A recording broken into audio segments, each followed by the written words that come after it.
around the clock just to get my payments due.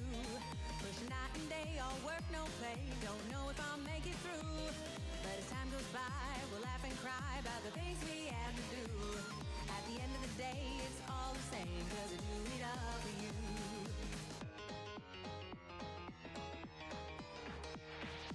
I try not to get behind, keep it all in front of me. And I don't know if I'll make it big, but that's never been my dream. When the sun's down and the moon's up and the sky is dark and blue, I just keep on pushing all night long, 'cause it's what I gotta do. And I know that I can make it there, 'cause I do it all for you.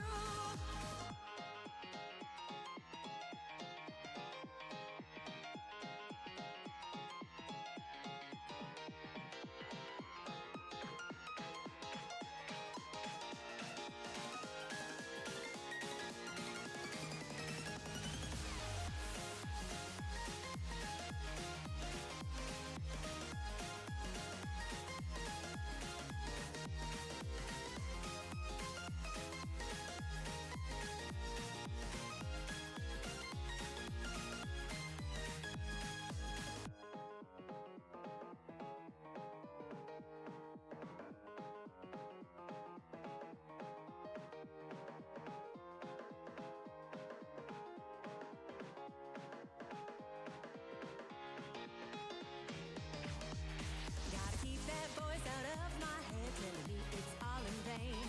If I'm putting in the work in time, I can push through all the pain. 'Cause the time flies when you're getting by and it breaks out far of you. But I know one day we'll laugh and play, 'cause somehow we made it through. And I know that I can do it, babe, 'cause I do it all for you.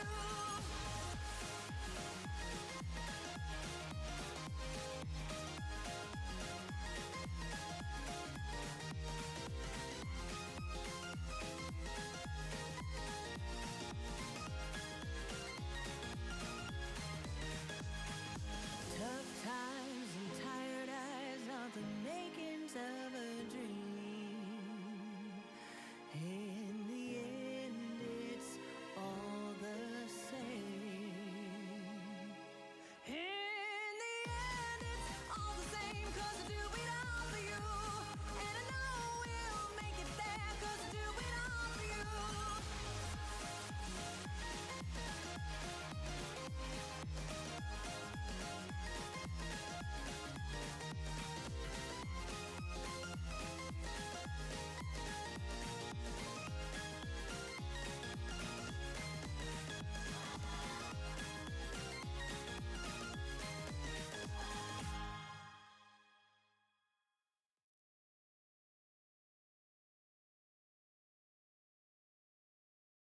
Hello.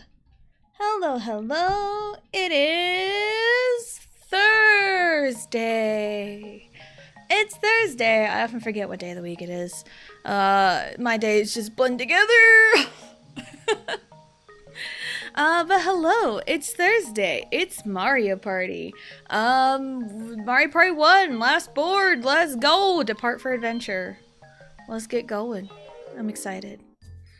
I'm excited because it's my favorite board of one. I think I ranked this as my favorite board, but it's a good one. It's a good one. And I'm still very surprised that I came across a video the other day, or I say the other day, but it was really like a month or so ago, over a month ago, that like apparently not a lot of people knew about Eternal Star from Mario Party 1. They didn't even know it existed. And I'm like, bro, what? How do you not know about Eternal Star?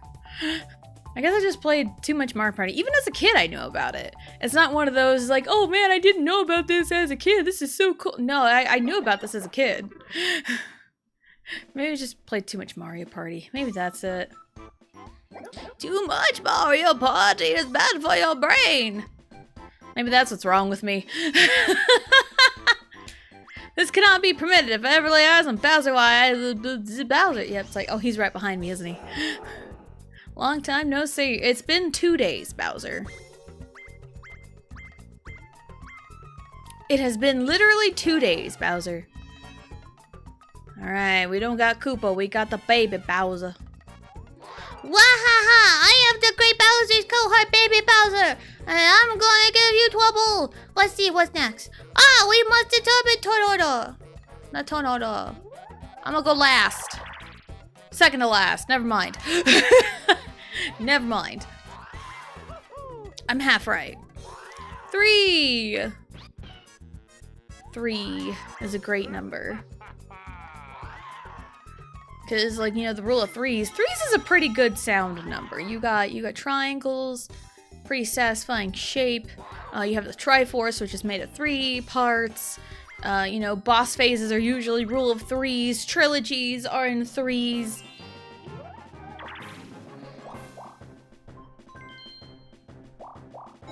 It's also sometimes nice to hear songs in like 3/4 time.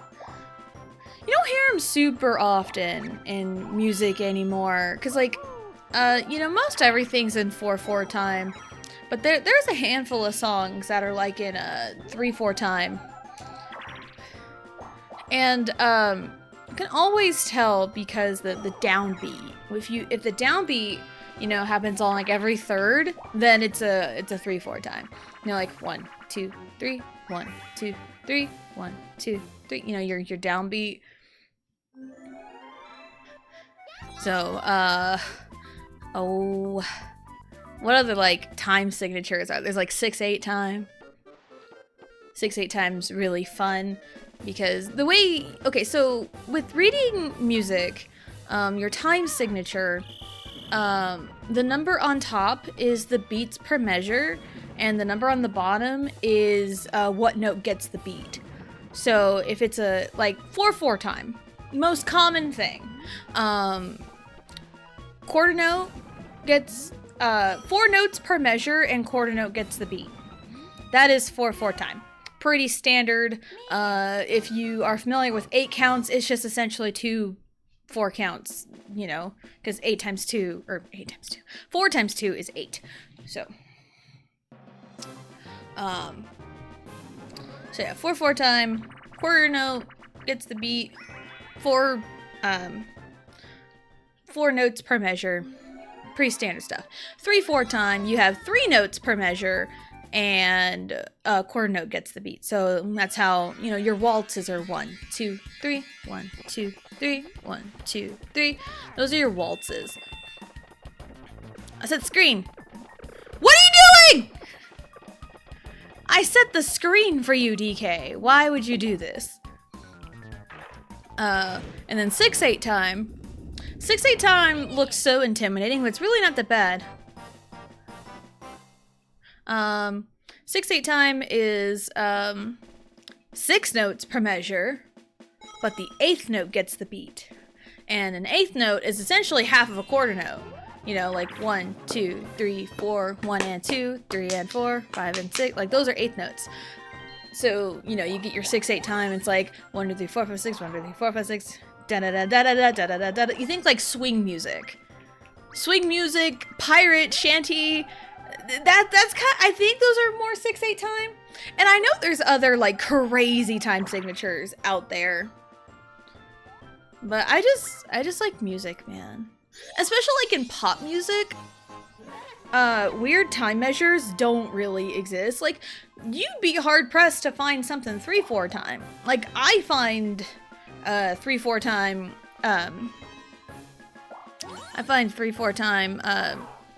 music kind of rare, and mostly in B-sides for at least K-pop. I can tell you, I know there's an IU song. I think it's called Cruel Fairy Tale. I can't remember if it was an OST for anything. I couldn't tell you, but I know it was in 3/4 time, I think. Jimin's Lie. Ooh. Caught in a Lie. Because for the Wings album back in 2016, the BTS members did solo songs, and that was Jimin's song, and it's in 3/4 time.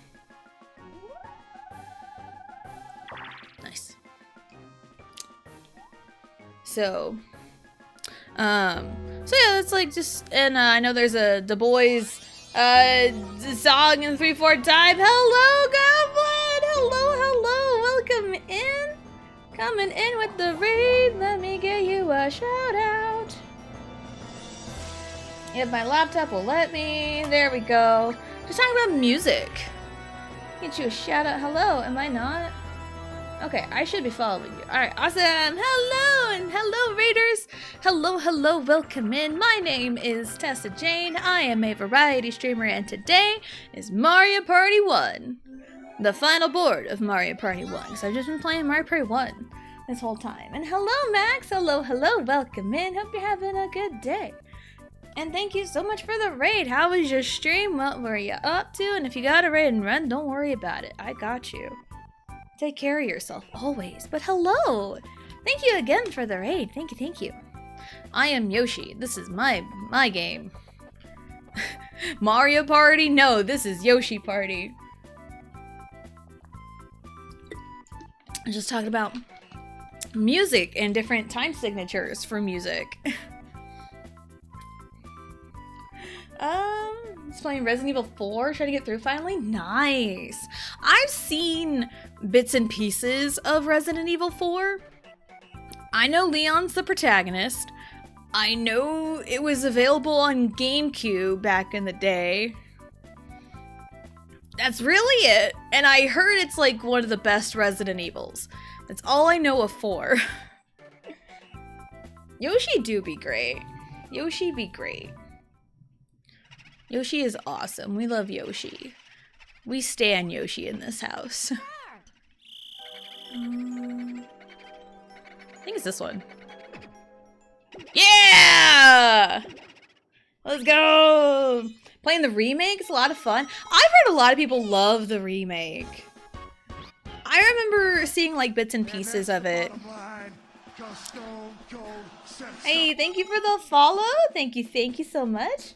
Treasure Get, the remake is incredible. Yeah, I've heard that. I don't know much about the Resident Evil series as a whole.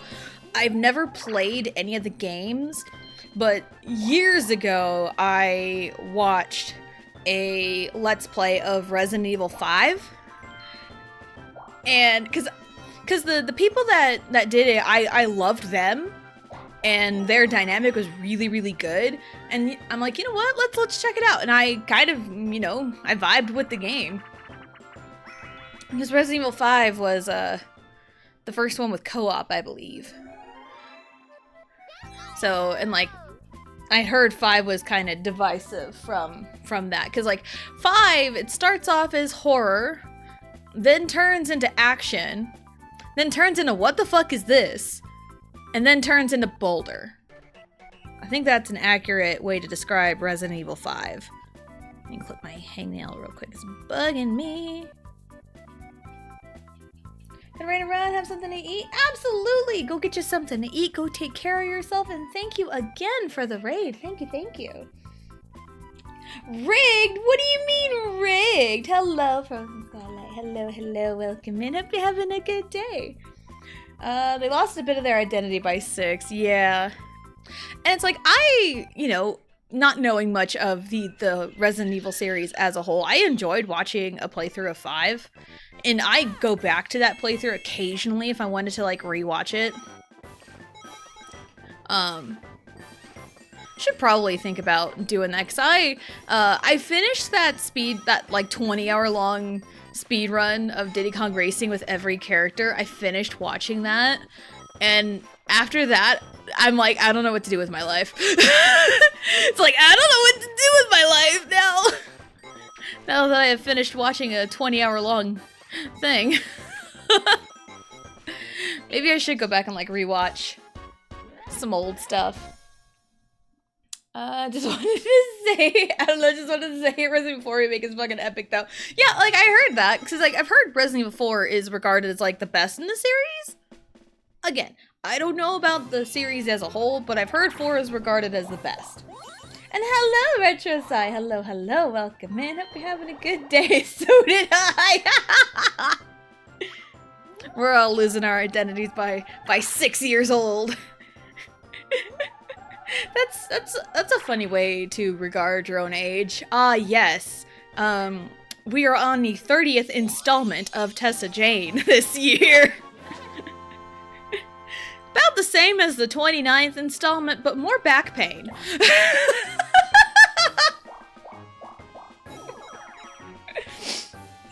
Just a funny way of talking about age. But yeah, I would think Resident Evil 4 would be kind of fun to like, find a buddy and play with them. That'd be kind of fun. I don't know which way anyone was going. I wasn't paying attention. It's fine.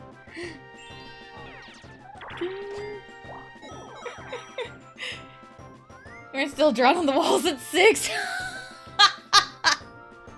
29 installments of Tessa Jane completed. Yes. Some better than others. I honestly agree. Some installments better than others. But hey. But yeah, we are on the 30th installment of Tessa Jane. I am 30 years old. The big 30. Oh, God help me. Whee! I mean, I had a good birthday. And speaking of birthdays, my husband's birthday is coming up. His birthday is Monday. He turns 31. Ah! Crazy. But yeah, his birthday on Monday, and he's a truck driver, and he's hardly ever home on the weekdays.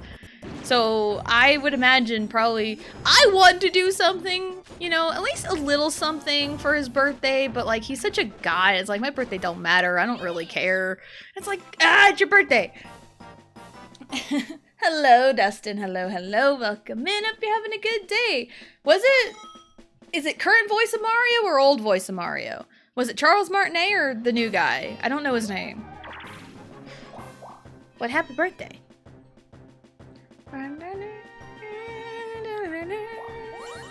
Start using that. I'm on my 25th installment. Let's go. I don't know if that sounds better or worse than just saying how old you are point blank. Ah, Charles Martinet. Gotcha. I didn't know that. He's old, isn't he? He's old, right? I know he's old. Man, the world's gonna be real sad when he goes. Contemplating philosophy and realizing I stood out too much and then attempted tasting dirt to try and blend in since the other kids had done it. Was gritty, not for me, but mission accomplished. Oh, a Yelp review of being 6 years old. Oh, that's great. That is so funny. Guys literally say that, believe me. We care if someone else cares, but if we care and no one else does, it's devastating. We try to minimize it, but I know, like, I feel that. And it's like, that's why I want to try and, like, do something, you know? Because, like, well, my husband did get his birthday present early, but it wasn't my fault. I tried to sneak it by him, but thanks international shipping. Thanks international shipping for not telling me the goddamn tracking on my package. So I had ordered something from, it's a K-pop album. I won't tell you exactly, but like it is a K-pop album, and I knew it was the version that he wanted. So I had found the version that he wanted and got it for him. Because I got it with my Twitch payment last month. As soon as I got my Twitch payment, I'm like, I'm getting him a birthday present. I'm doing it. I don't care. I earned my money, dang it. So I ordered it, knowing it was going to take a while, because international shipping, it takes a minute. Especially the site that I ordered it on, because I ordered something from it before and it took a long time to get here. So I had ordered it knowing, like, I ordered it mid-August, so, and his birthday's September 22nd, so I'm like, that's plenty of time for it to get here.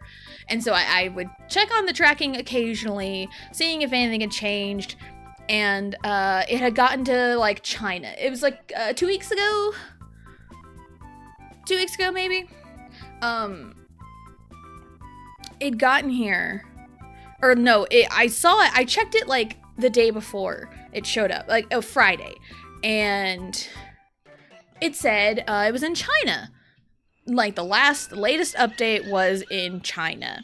I'm like, all right, cool. It'll probably be a minute before it gets here. So I'm, you know, just minding my own business. So the next day, I just randomly decided to check on the package because I just had a feeling. And it's Saturday, husband's home, and I check the tracking on the package, and all of a sudden, it's out for delivery. I'm like, are you serious? It's like, are you absolutely serious? Because usually when I try to order stuff, I want it to get here during the week when he's not at home so I can hide it somewhere. Because it's a present and I want it to be a surprise. But this one, it's like, oh, out for delivery. Like, last I knew you were in China. Why are you here? Why are you in Kansas all of a sudden? And the mail had gotten here. I'm like, well, shit. There was no real getting around it, so I just let him open it early. I just let him do that. So, yeah, but I did get him a birthday present, and I have an idea for another birthday present, because I have the means to do it, thanks to a wonderful friend of mine. So, yeah. And I'm probably gonna get the stuff to bake a cake for him. I wanted to make a cheesecake, but I have never made a cheesecake before ever in my life. And,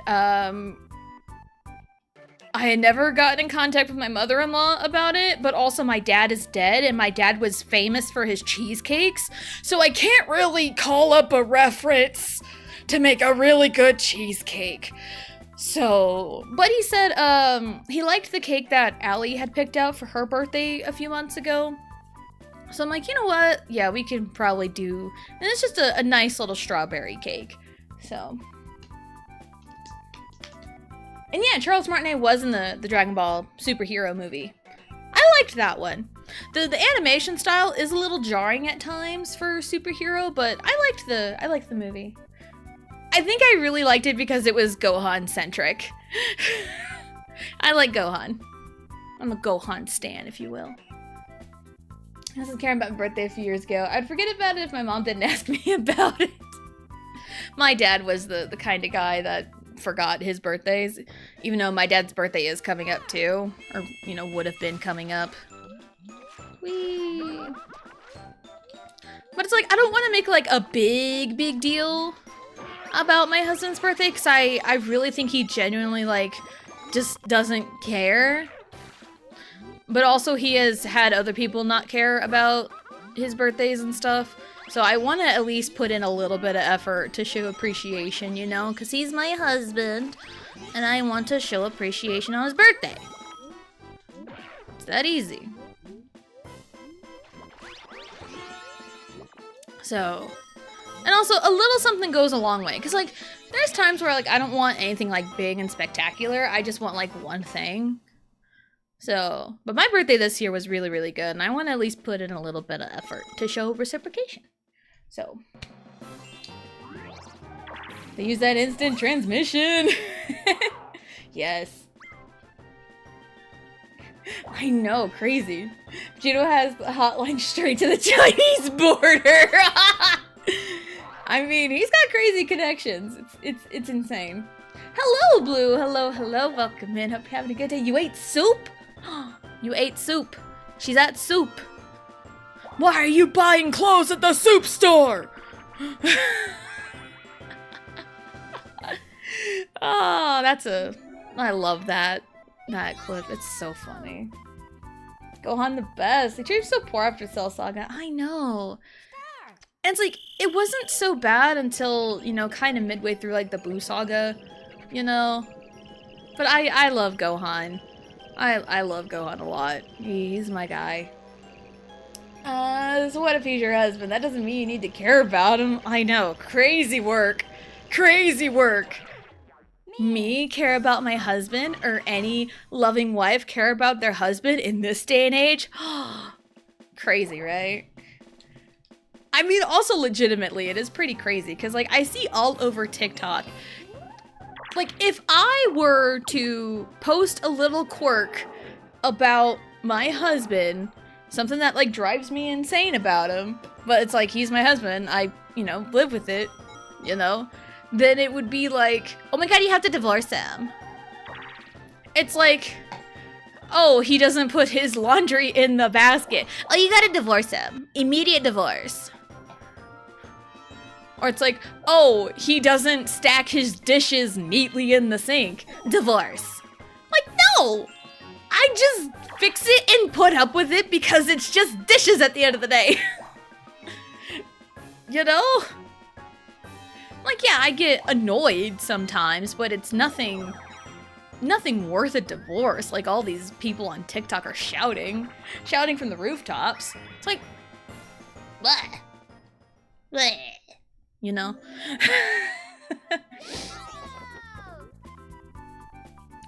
Trying to pretend that I'm not tired. Feel that. Felt. Someone showed me that soup clip a few months ago and nearly died. I love it.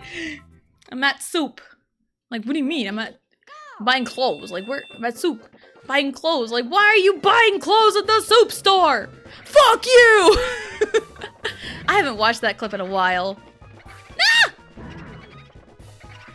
Oh, Warrior's got the bulb now. No, I'm Ghost. Going Ghost. He's a phantom. He's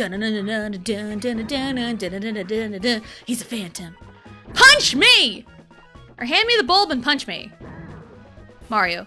No, what even happened here? What even happened? This is a disaster. It was a disaster. Oh, man. That was a grade A disaster. Funny you mentioned dishes. My roommate just got evicted for turning our kitchen to a second coming of hell. Jesus.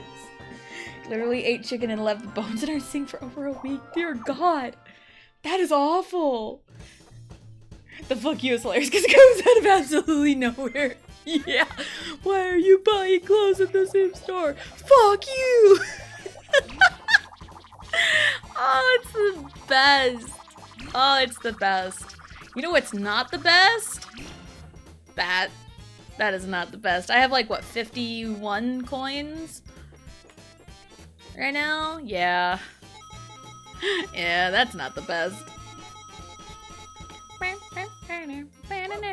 But yeah, all over TikTok for like several years.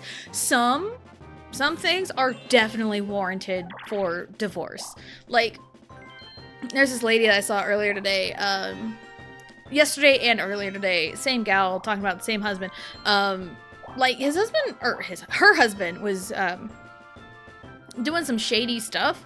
Like, hey, or it's like, the guy was like, hey, I'm going to this thing. Can you watch our toddler for a little bit? And the guy's like, oh, okay, fine. So that was like flag number 1.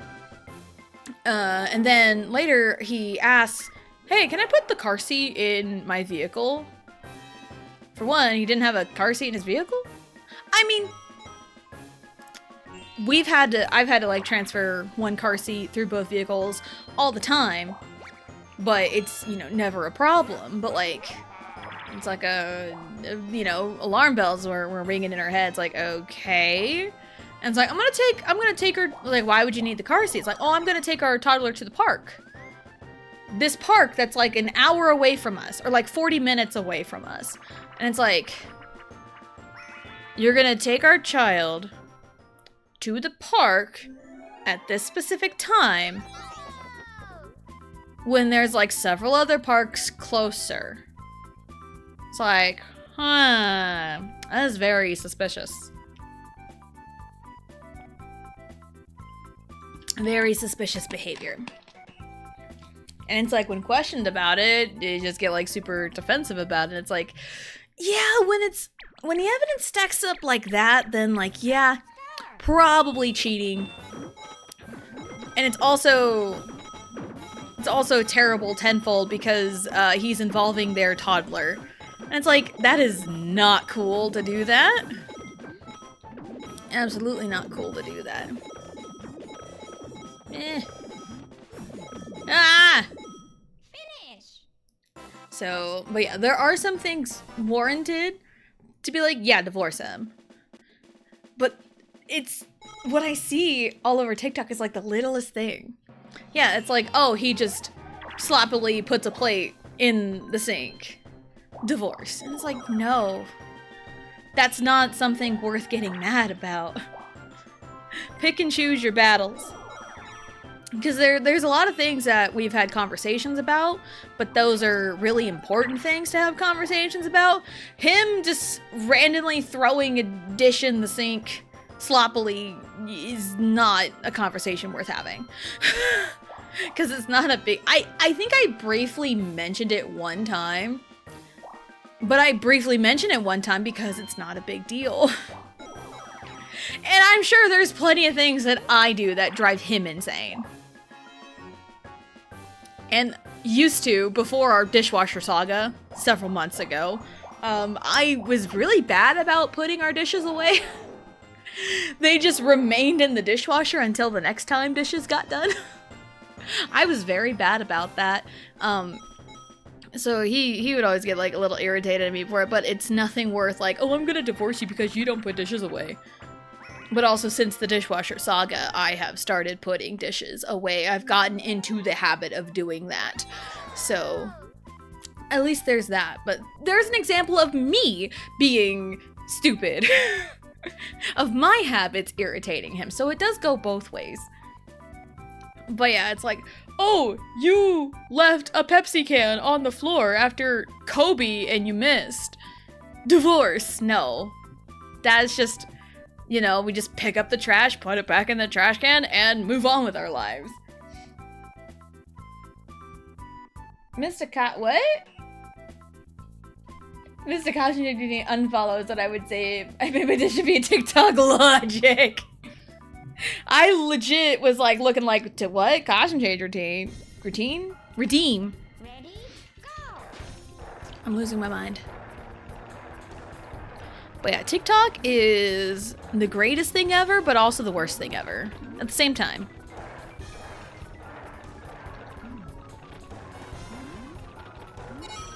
Because I have discovered so many cool things via TikTok. Some of my favorite TikToks are when people, just strangers, like celebrate small victories, or even victories of like sobriety. They're like, I'm like 1 week sober, and it's like, yay, congratulations, because that's something always worth celebrating. Or even like, hey, I, got my GED. I saw a fellow that had just gotten their GED, and it's like, no one's gonna care, but it's like, no, that's good, that's awesome.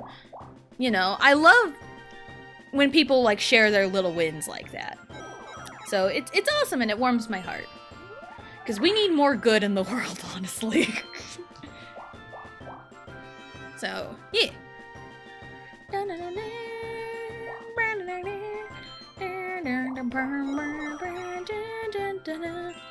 Also, I feel like, I can't remember if I told this story before. If I have, it was probably a while back.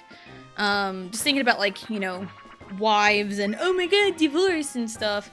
I remember a few years back, my husband and his two buddies got to hang out for an evening, like a Saturday night.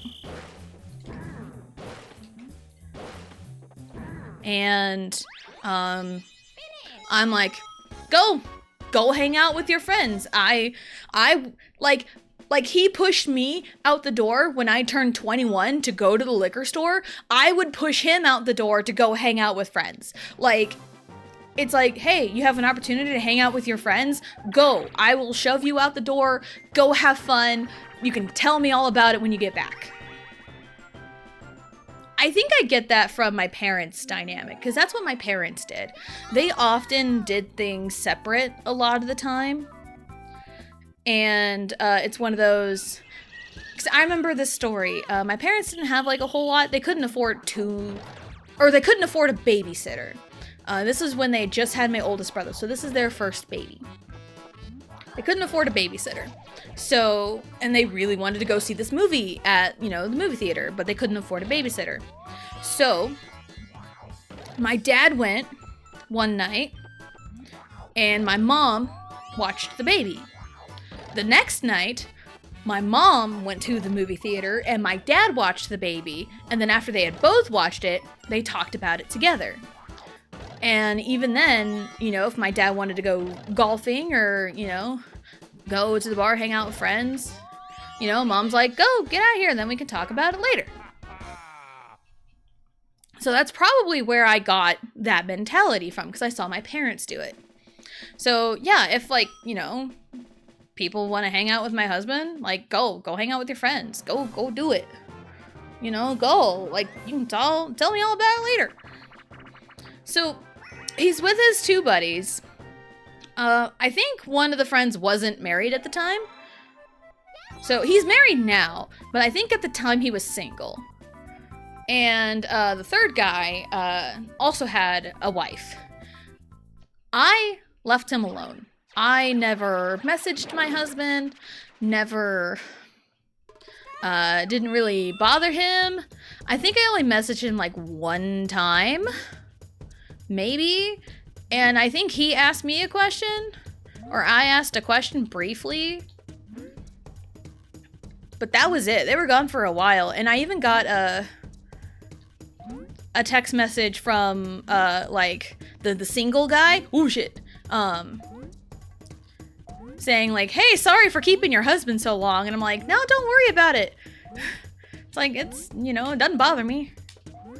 And then the third guy, who was also married, his wife was blowing up his phone.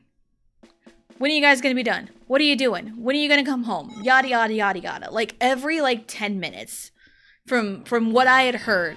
And it pissed my husband off for a couple different reasons. One, why are you blowing up his phone from the wife's side? And for two, towards the guy, it's like, why aren't you like telling her straight up? It's like, I'm fine, don't do this, you know? And it annoyed like both, you know, my husband and the friend that was single at the time. It annoyed both of them. And it's like, I literally don't care. Again, I will shove you out the door to go hang out with friends. And again, you can tell me all about it when you get back, because it gives us something to talk about. So, and then, yeah, this other guy's wife was just blowing up his phone like crazy. They're divorced now, by the way, for a myriad of reasons. So they're both split now. But, yeah. Yeah. It was whew. Not surprising. Nah. Definitely not. And it's like, these two were some of our closest friends. We knew both the guy and the wife. And it's like, it's one of those that was kind of sad to see, because like their core personalities, they were good for each other, but then their respective actions were not very great towards one another. So, but yeah, it's not surprising they're divorced now. Honestly surprised they didn't do it sooner, but who am I to judge? But yeah, just kind of thinking about, you know, couples and divorces, and, you know, it's like, I literally don't care. You know, I try not to bother him. Even like on a day-to-day basis, and I know he's not doing anything. It's like, I don't want to bother you. But yeah, I got the mentality of like, it's okay for, you know, each other to have like hobbies and like different friends. It's like, but we can like talk about it later, you know, as the quality time. You know? And also, he doesn't like get to hang out with friends very often. So, alright. Do you even have a Star Wario? You don't. Damn. Tried. I at least like that. I'm always telling her, bother me. It's okay. I want you to bother me. That's how Vegito is. That's how, he's like, I literally do not care. Just bother me. It's okay. And I'm like, no. I don't. I'm just going to annoy you. But yeah, that kind of sums it up.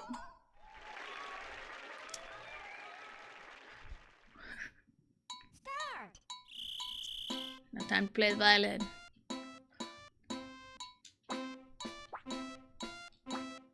I think think I went a little early on one of them. Speaking of like band, 5th grade should have had band, I'm pretty sure. I think last year 5th grade here had band. And apparently they don't have band this year. Hey, we all did it. Yeah, apparently they don't have band here this year, and that kind of sucks because I think Allie was wanting to join band. I don't know what instrument she would have wanted to play. Because I was in band when I was younger, and my husband was in band.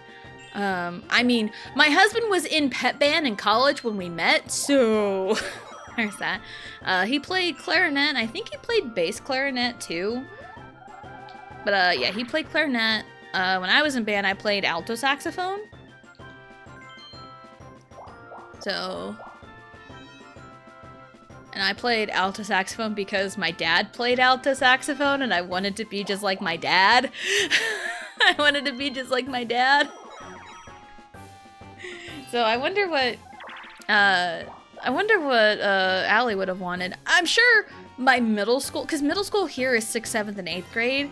So surely by next year in middle school, she'll be able to do it. But it's just kind of a weird choice for me, because 5th grade is usually the starting point for, like, concert band. It's usually when you learn to play an instrument that's not a recorder. So, yeah, that just seems so odd to me. I can picture Allie... I think I can picture her playing an alto saxophone, honestly. But she loves her dad so much, she would probably pick up the clarinet because dad played the clarinet. She is such a daddy's girl. Rage quit on the minigame? Which one?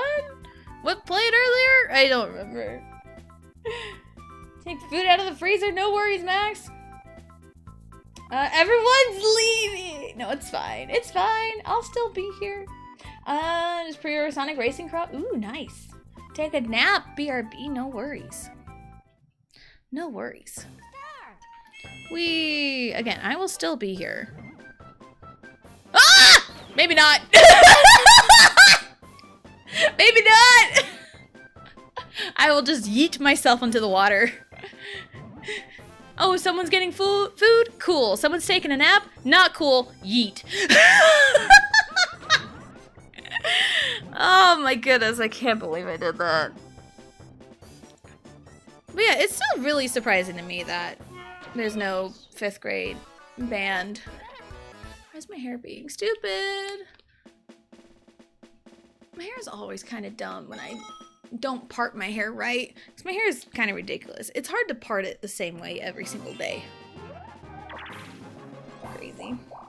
Salmon be defrosted? Love that. Nice. I had a couple bowls of cereal for lunch because I don't have much of anything right now. I had my frozen pizzas earlier in the week. And I had a bowl of chips yesterday because I didn't want cereal yesterday.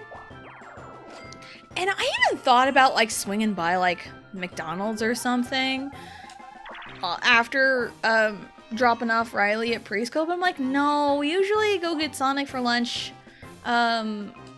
Fridays. So I saved it.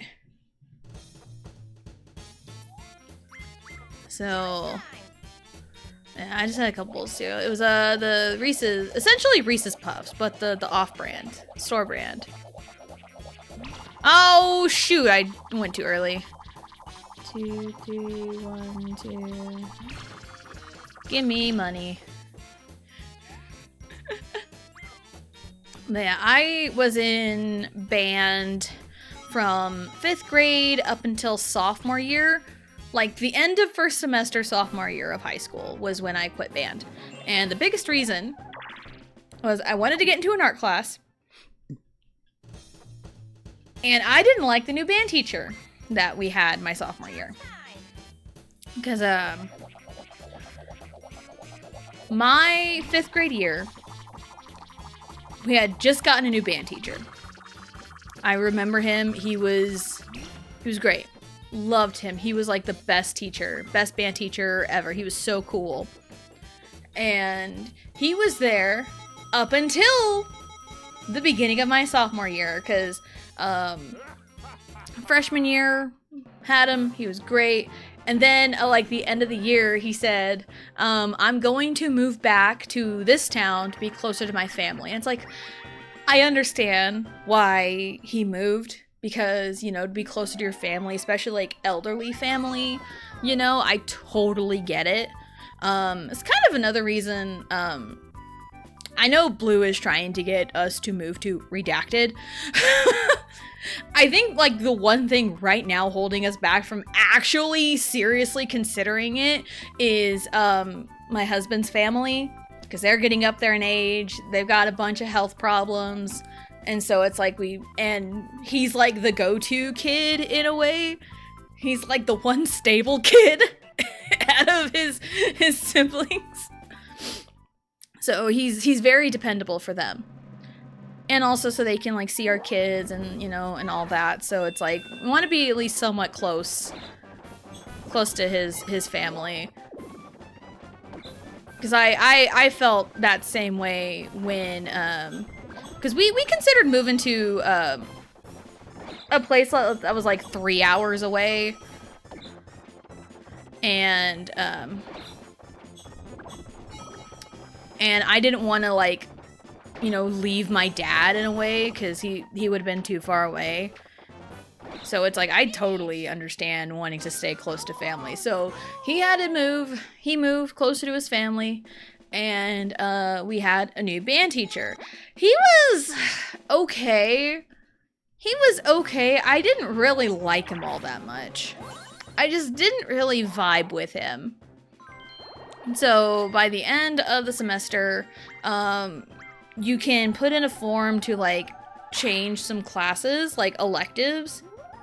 So I put in a form to like change a couple of my classes, because sophomore year was the year I signed up for a drawing class but got into accounting.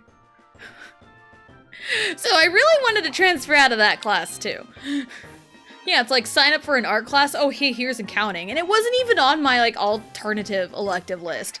It was nowhere near. So yeah, what can you do? So that was when I stopped band. I still had my saxophone, but then I think by the time I got to college, I think it got sold. But I'm not like, I'm a little upset at that one, but I'm not too upset because it's something that I never really touched again. And I'm sure if my dad had asked me like, hey, would it be cool if we sold your saxophone? And I would probably think about it a little bit and then I'd be like, yeah, sure, whatever. It's not like my brother selling my Yu-Gi-Oh cards. That pissed me off. That pissed me off so bad, you have no idea. Because not only did he not ask me to sell my Yu-Gi-Oh cards, he didn't even share any of the profit, however little it was. Because I had a shoebox filled with all the Yu-Gi-Oh cards I had collected since like middle school. Since I was like a kid. So, and like, it probably wouldn't have been, you know, like price-wise, it wasn't gonna be like, oh, thousands of dollars. But like, they were my cards. I knew I had collections of them, and I had like favorite cards and everything. And so I'd asked about it one day, and my dad was like, ugh. Yeah, your brother sold them. I'm like, my heart like just shattered. I'm sure my dad heard my heart just completely break when he had to tell me that. But yeah, like, I think he made like $10 or something off of it. But he never gave me any money! $10 for a broke college kid in 2013? Dude! That would have gotten me like a couple meals, man! I would have been set for like a week. Cause I honestly didn't eat too terribly much. I was living off of the microwave mac and cheese and Pringles. If I'm gonna be real. Like, I know, like, oh, ramen's the typical college kid, you know, and nutrition. But I didn't really like ramen because picky eater, but I did like the microwave mac and cheese. So I lived off of that. Minecraft, SpongeBob, TMNT, and Pepe and other Sega games. Ooh, nice. There's our question of the day. Are you superstar material? I like to think I am, but my brother was not for selling my Yu-Gi-Oh cards.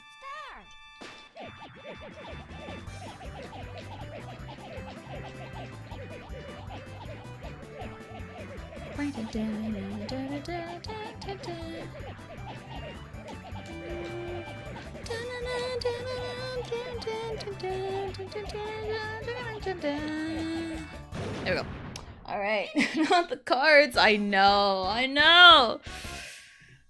I mean, it was a long time ago. It was like 2013, 2014. I think it was like somewhere around October or November. I was home for a weekend and I was thinking about my Yu-Gi-Oh cards. And I'd asked about it. I was like, hey, I think I was looking for them and I couldn't find them. So I asked my dad, hey, have you seen my Yu-Gi-Oh cards? And then that was when he told me, your brother sold them. And I'm like, and I think my dad was a little upset too about him not sharing the profit. Again, second verse, same as the first, I guess.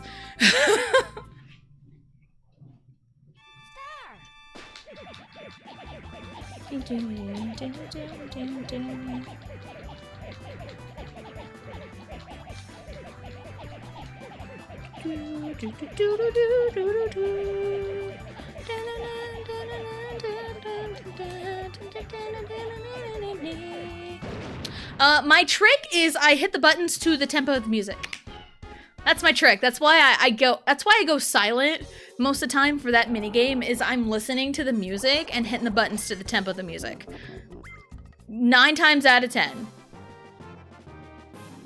9 times out of 10 it works for me. So, $10 though, it's not even worth selling. I know! And it's like, my brother never even asked me if I even wanted to sell them. And for 2, even if it was $10, I didn't even get a cut of it. Like, what are we doing? Like, what are we doing? I would have loved to see my... I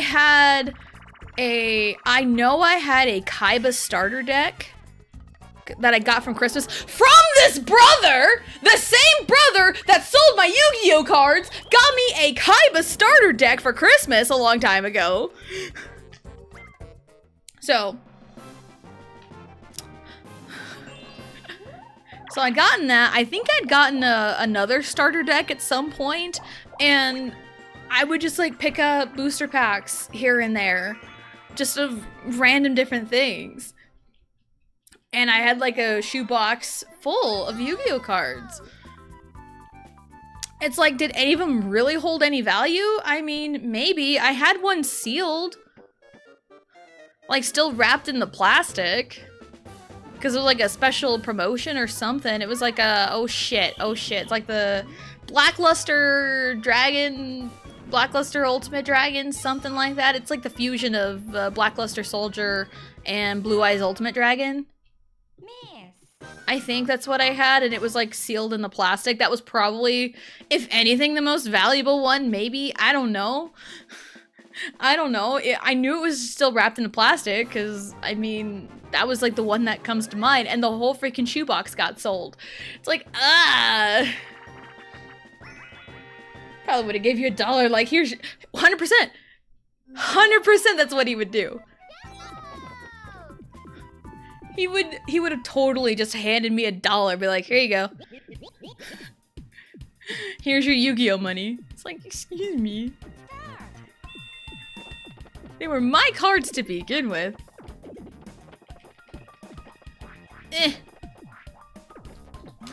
Mine. I think I stole from my own teammate. It's fine. But yeah, that's something he 100% would have done. Is just hand me $1 and like, here's your cut. It's like, excuse me, I am the owner of the cards, not you. Ugh, drove me insane.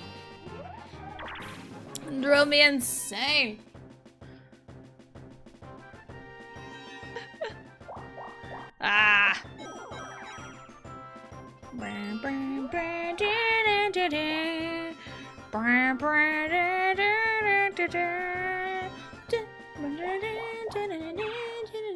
I should be paying attention to where everyone's going to find these dang stars.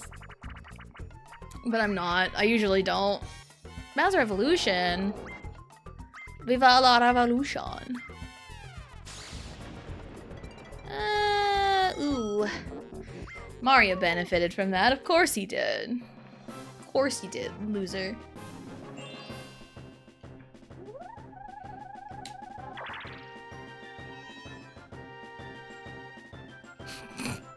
I'm just stuck back here. I don't know where I'm going.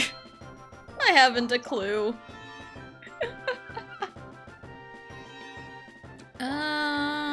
This way, I think? I can't remember. The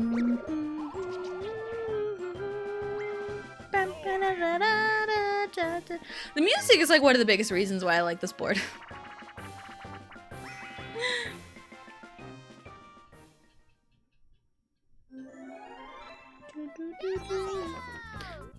Oh, I'm reeling in, okay. But yeah, like, I'm a little sad that 5th grade isn't doing band here at the school anyway. Get a little closer.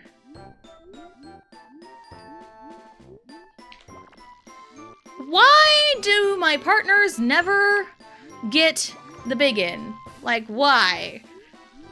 You're sabotaging me.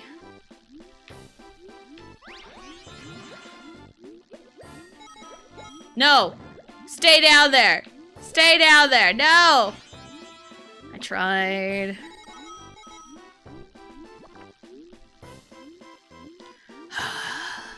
Just let me swim. Just let me swim. I can maximize our profits.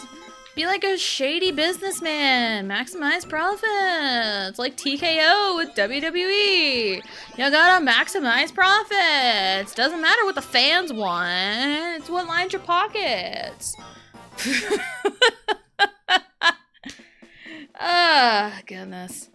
Yeah, I still don't even know if we would be able to watch WrestlePalooza this Saturday night. I have no clue. I have no clue. It still bugs me so much that TKO unintentionally turned Vince McMahon babyface for like 5 minutes. For like 5 minutes. When they're like, yeah, Vince McMahon's business model, he tried to sell to families at an affordable price, but he was not maximizing profit, so we fixed that. And it's like, yeah, thanks for telling us what we already knew, maximizing profits. Now it's like, ticket prices for a family of 4, it's like upwards of like $2,000. And those are the cheap seats. Honestly. Like, even WrestlePalooza tickets, when tickets got announced the first time, like, the nosebleeds were like barely $200. Nosebleeds for barely $200. Yeah, not to mention ringside is like $6,000. Ow.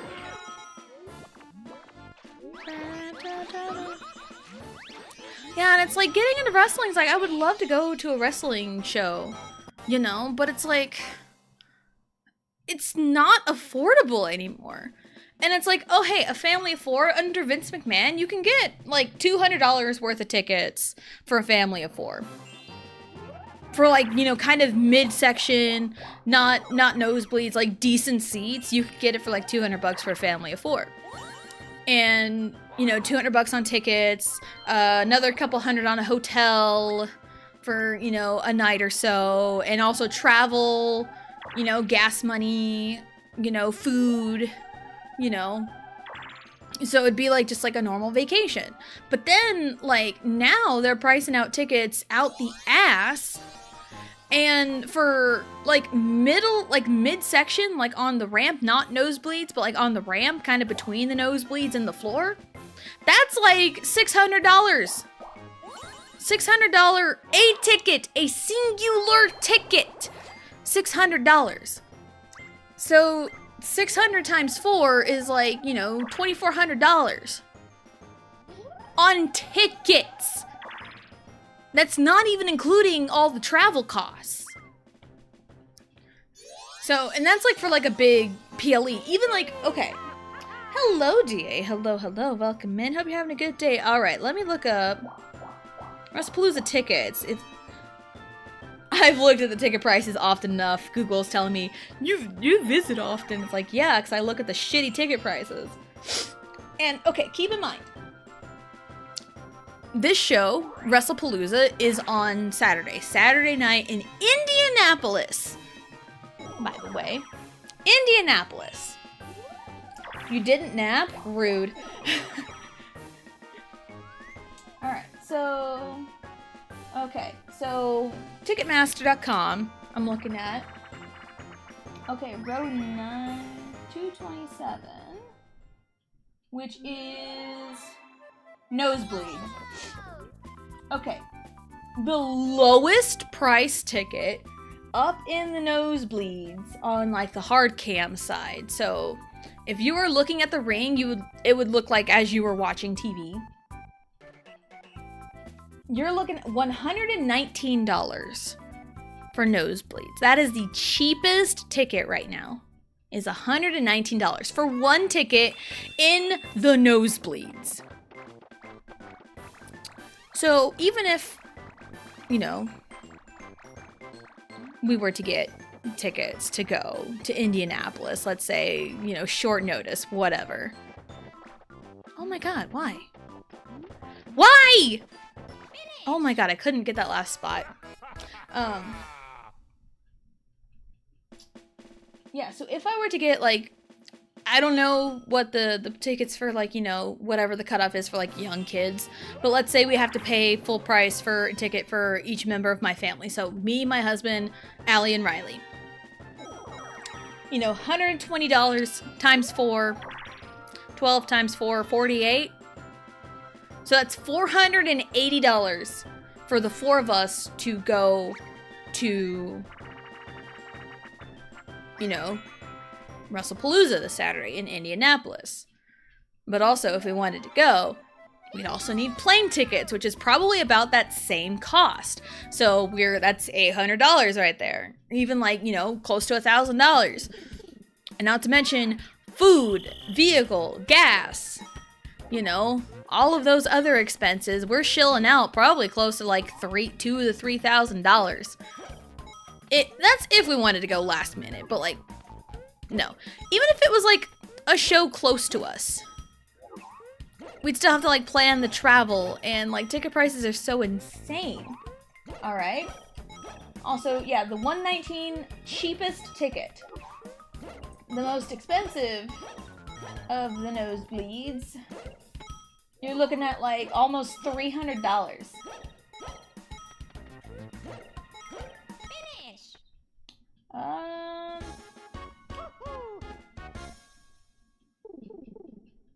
Ooh. There's 2 tickets available front row that are $995 for one ticket in the front row. They're trying to just sell those tickets at a discount because it's so close to the show. Like, those ticket prices front row were like $6,000. So, yeah, wrestling has just become completely not affordable. Not great. How dare you lie, Blue? I'm gonna stream early so I can end early so I can have a how many get to them because they don't want to do anything but play games and yap with people. They just kicking my ass. No, don't let it kick your ass, Blue. You kick its ass. Let's not do that. Ow, my leg. Ah! Don't worry about that. You know when I said more back pain, I meant more leg pain.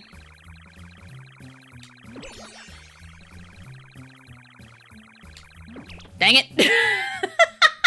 My ass has been kicked. No! I mean, I got a message from my husband earlier today that his feet were hurting because he was on his feet at the shop most of the day. And, And he also got himself some new boots a few weeks ago. So it's probably, I'm sure those have been broken in by now. Got new work boots. But yeah, he's been on his feet all day, and I was on my feet a lot last week. Because, I mentioned it earlier this week. Last week was kind of insane, and I didn't stream last Friday. Because, Thursday, everything was going great. Everything was going fantastic. You know, nothing out of the ordinary. After stream, after I picked up Riley, played Peak with Blue and friends! I thought I had that, dang it. You know, and then by 5:45, I'm like, I need to go get Ellie, so I will be right back. Should be like, you know, just a quick, like, little 10 minutes after we come back, get situated, you know, should be just a quick up and back to school, right? Wrong. Wrong. I go out to my pickup. I tried to remote start it. Didn't work. I'm like, that's weird. Because sometimes I'll remote start it as I am walking to the pickup because I don't want to hit the brake to actually start it because I'm lazy. But yeah, when I got out there, you know, it didn't remote start. And then when I got in, the dash was flashing all crazy on me. And pickup won't start. Will not start. I tried to do the key fob. I tried to figure out the whole key fob thing. Because I know sometimes it's like, oh, if your key fob dies, there's a way to start it. But I didn't know. I was frantic. I was panicking. It was like damn near 100 degrees that evening. 5:45 in the evening. I am frantic. Riley's crying. I'm crying. Trying to figure it out. And then it's like, I have to walk. There's no other way. I can't figure it out. I need to walk. So I, you know, I get Riley. I come back in, grab the stroller that she is just about too big for because I don't want her walking. I grab the stroller, put her in it, and I'm like going. I'm going. I mean, it's like 5 blocks to the school. It's a 15-minute walk from my apartment to the school one way. So round trip's half an hour. And before I could even... Or before I even, like, left, I tried calling the school. And I wanted to say, hey, I might be a little late, or Allie can start walking. Because Allie knows the way. But they said, oh, the office is closed. The office is closed, and you can put in your extension now to talk to whoever you need to talk to. And I'm like, I don't know any extensions. I don't know any, and I can't get a hold of anybody, so I'm just like, I just bolted. I didn't even have any proper shoes. I just bolted to my flip-flops. And my feet were crying. My feet were crying when I got home. Ugh. It was rough. And then, my husband came home late that evening, and he was trying to figure it out. It was late, it was dark. Couldn't quite really figure anything out later that evening. And I was all frantic, and I just kind of left quietly when we played Peak. I kind of just left quietly because, like, everything was happening at once, and I was just, I mean, both of us were kind of, trying to figure out what the fuck was wrong with the pickup. So, we're like, yeah, she's got to walk to school in the morning, and not a big deal. We've walked to school plenty of times, and it's like, you know what, she's got to walk home. And so later I call the school saying, hey, Allie can walk home today. And just let her know. So, and she can walk home. So we'll probably let her do that more often. At least on days she doesn't have after school program. So, yeah, and the biggest reason why I didn't stream Friday was because my husband had his dad come down to help him try to get the pickup figured out. And then we had to drop, like, oh, how much money was it? Where's the receipt? That's not the recipit. Oh, it was like $200 something on a brand new battery because it was just the battery. The battery had gone dead in the pickup. Nothing else was wrong with it. So we had to replace the battery, and luckily we had just enough money in our bank account to do it. Hello, Del Toro. Hello, hello. Welcome in. Hope you're having a good day. Panic. I know. Crazy. Everyone's panicking. But then, Saturday, walking all over Walmart sucks, because that was our grocery shopping day. So, yeah, my feet were done. They were done by the weekend. Pasta's okay. My back hurts just on the account of normal back pain. Thanks, 30th installment of Tessa Jane.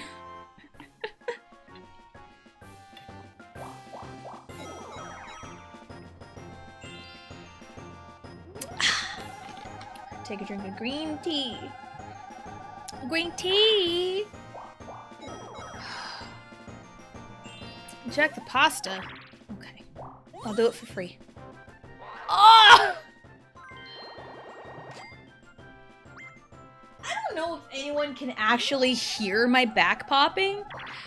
I know if any body part gets like real close to the mic and it like pops, I know you can pick it up that way. Because I remember when I did Jamboree, there was a mini game. I think it was like the arm wrestling thing. You had to like shake the Joy-Con, and then my elbow popped. You can hear my elbow popping because my elbow's usually typically close to the mic, so you can hear the elbow pop. I did go back and clip it, so that one was pretty fun. I do check because it's like, oh hey, is it good? I don't know. let me consult my sources.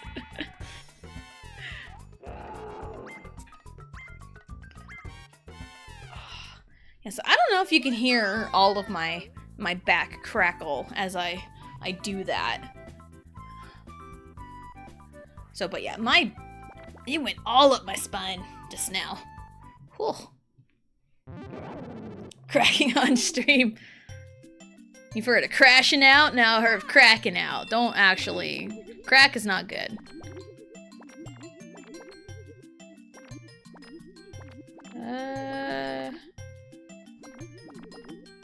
Yeah. Call that good. I mean, oh. Little ASMR. That is my wrist. Every time. That is my wrist. Sorry, I had to subject you guys to a little ASMR wrist popping. My pinky. Like, I can, every time, that is my pinky. I know I can get my ankles to pop pretty consistently. I don't know if I can get my ankles to pop and put my foot next to the mic. I don't think it's supposed to do that. I don't know. It's my right hand. It's my dominant hand. And I broke my left wrist. If my left wrist pops, like a really good one, it's painful. Because I did break my left wrist back in 2017. That was the one where I had to have an external fixator. It's still wild to me that a fixator is a real thing. That was a... Oh, the right... It's okay.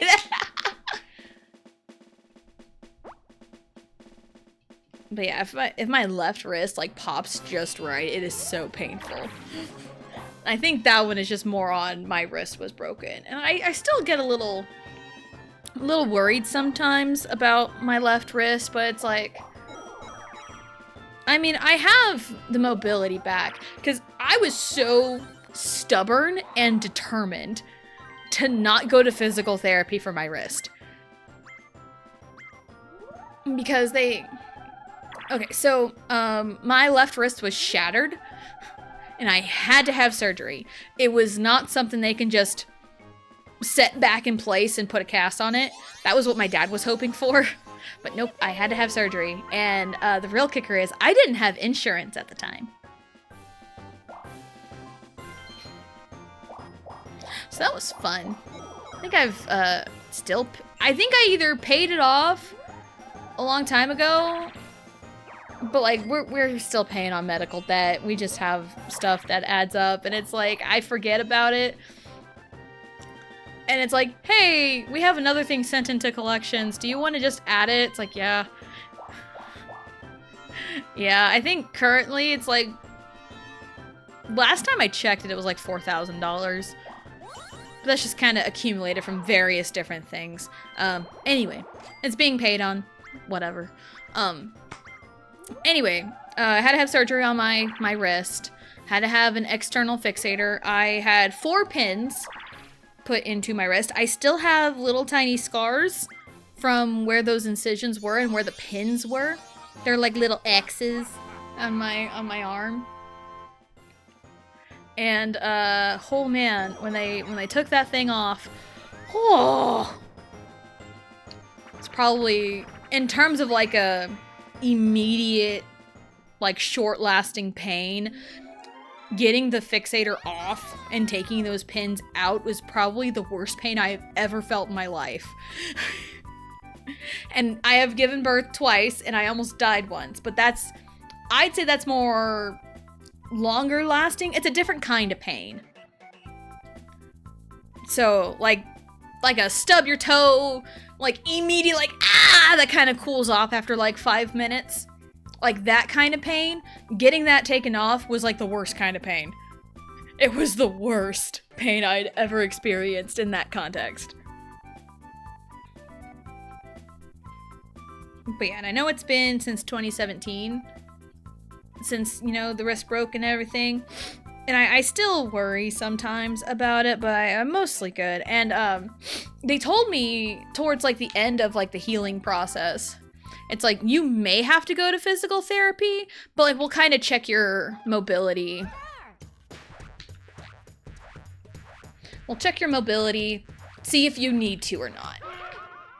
And that was, I think that was when I got the pins taken out. They're like, well, you know, at your next appointment in, you know, however many weeks, we'll check your mobility and everything and see if you need physical therapy to regain, you know, your strength and mobility in your wrist. And I'm like, can't afford physical therapy. I don't have insurance. And 2, I'd probably rather do it myself anyway.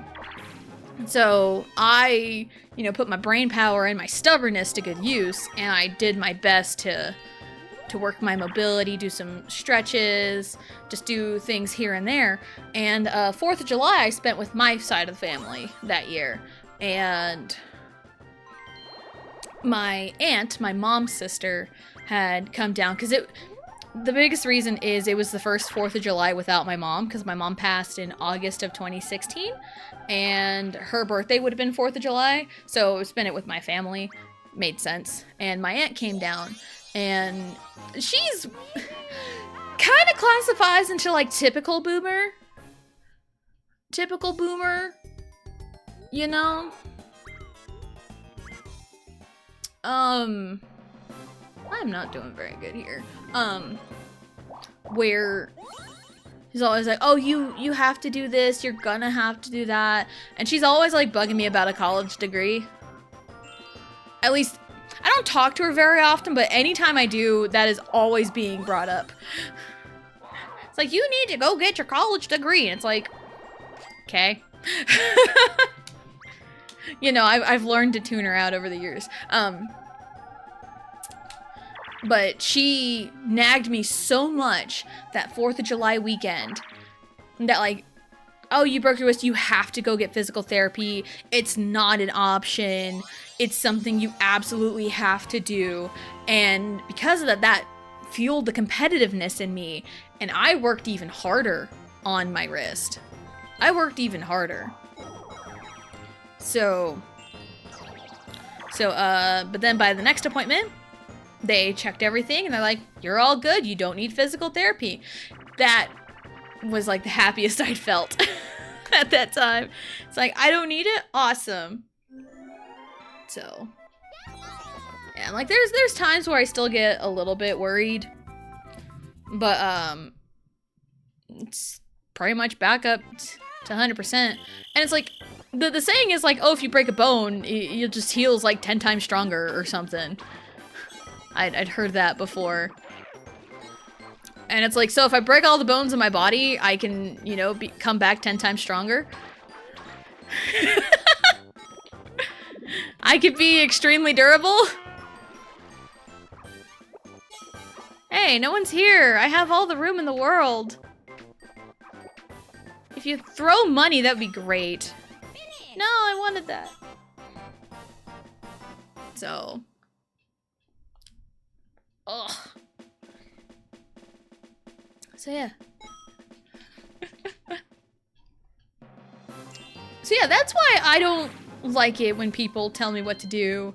And my instinctive reaction is to get competitive and show them, don't tell me what to do. Or I will be like defiant. I will use my stubbornness and fuel it into defiance. Because like my aunt saying like, oh, you're gonna need physical therapy. There's no way around it. You have to do it. It's required. I'm like, no, watch this. And I worked really hard to not have to go to physical therapy. I worked really hard. And that's why it's like, I'm so like anti-backseating. I don't really like it. There's one time, I think Mario Party 4, I used to have the no backseating tag off of Mario Party streams. I didn't used to have it on there. And someone came in and tried to backseat me playing Mario Party. And I'm like, what? What are we doing? I'm the one playing the game. It's Mario Party. I do what I want. And also, right now, I am not looking so hot. I am well aware. Okay. I'm not a good gambler, guys. I'm not good at gambling. But, yeah, so I remember someone tried to backseat me,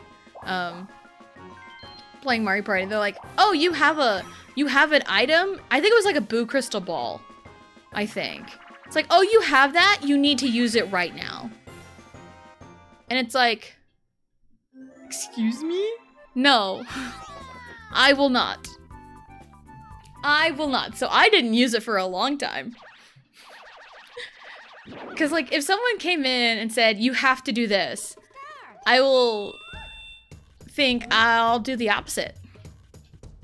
Like, if someone comes in, tells me, oh shit. Tells me, oh shit. Someone comes in and tells me, go left, I will immediately go right. Because, like, don't tell me what to do. Like, unsolicited, unwarranted, don't tell me what to do.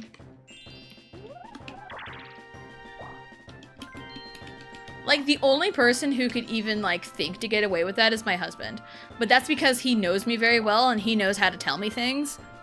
And I won't get mad at him for doing that.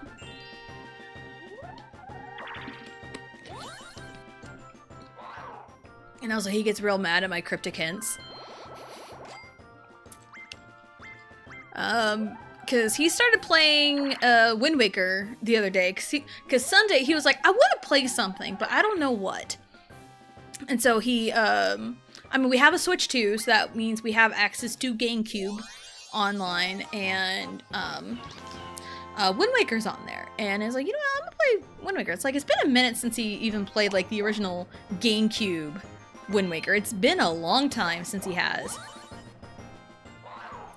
And, oh, he was looking for, the kids hide and seek in Windfall.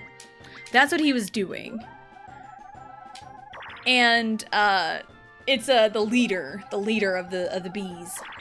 And, I knew he was on top of a tree. And he was, like, on the TV for a brief moment, and he just didn't see it. And I'm just, like, kind of laughing to myself. It's like, he doesn't see him, does he? And, he's trying to figure out where he is. And then it's like, do you want to know where he is? He's like, yeah, it's like, you're a tall guy, you can figure it out. And that one went over his head. It's like, oh, you're tall. You know, you can look up places, right? Oh no! Damn it! You won my star. Oh, that was a good effort though. I still have a profit of 1 star. So we're fine. I still got a couple. So I'm like, yeah, you're tall. It's like, oh, hey, it's not Christmas though.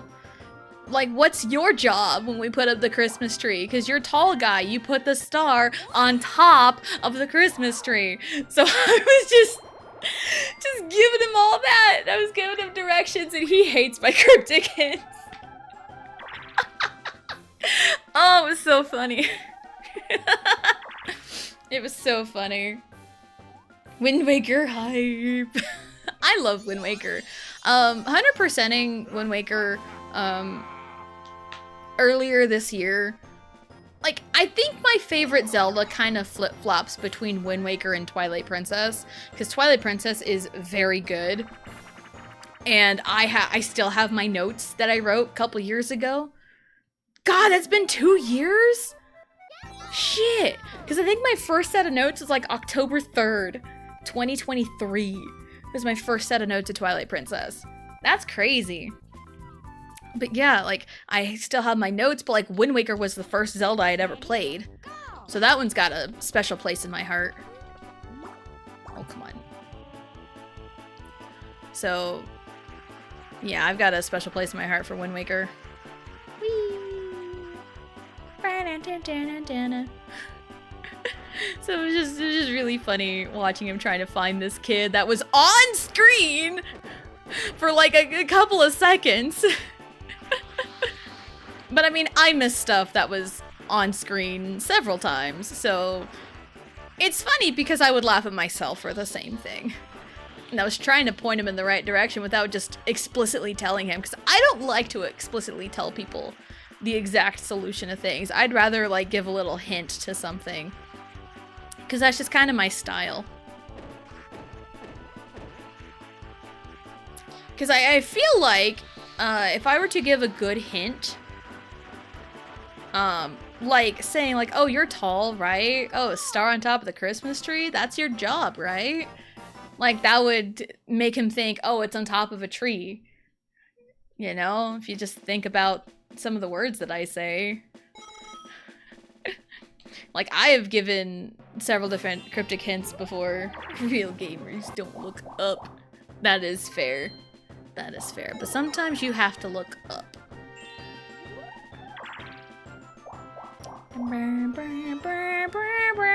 What turn are we on?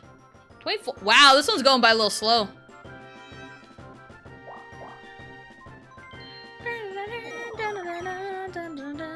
Because in other boards, we have made it to 30 turns by this point.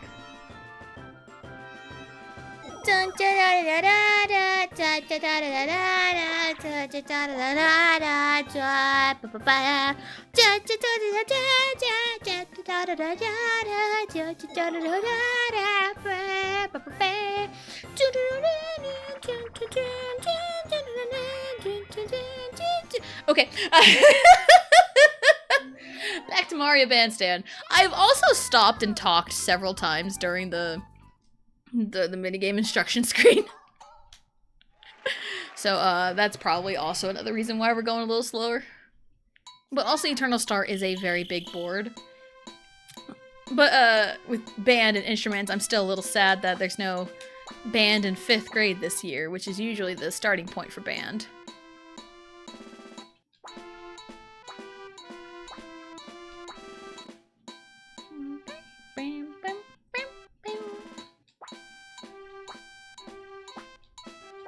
I remember 4th grade, learning the recorder was mandatory. So I remember learning the recorder.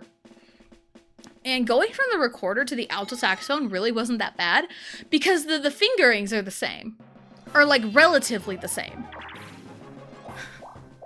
That's how I learned alto saxophone, was like, oh hey, the fingerings are very similar to the recorder.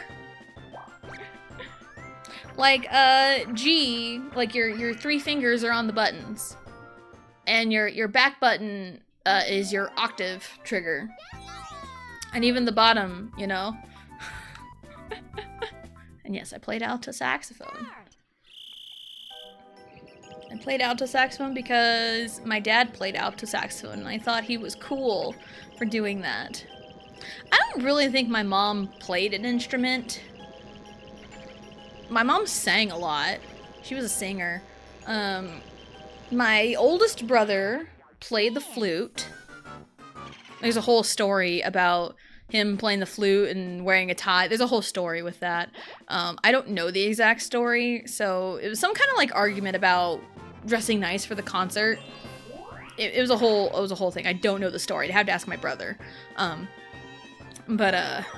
Yeah, my oldest brother played the flute. My other brother, the one that sold my Yu-Gi-Oh cards, is the brother who did percussion. He, you know, drums and the bells and yeah. He did percussion. My sister played clarinet, and I played the alto saxophone. So all of us have played instruments.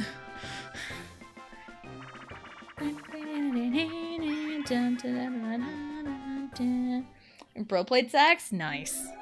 Nice. And, yeah, I played alto sax.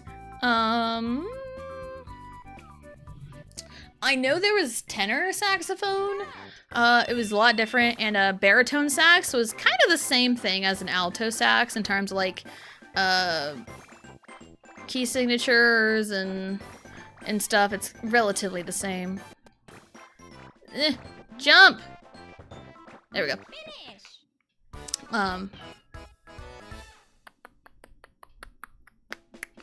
But like the baritone sax is like so freaking huge. Like, I was so small next to one.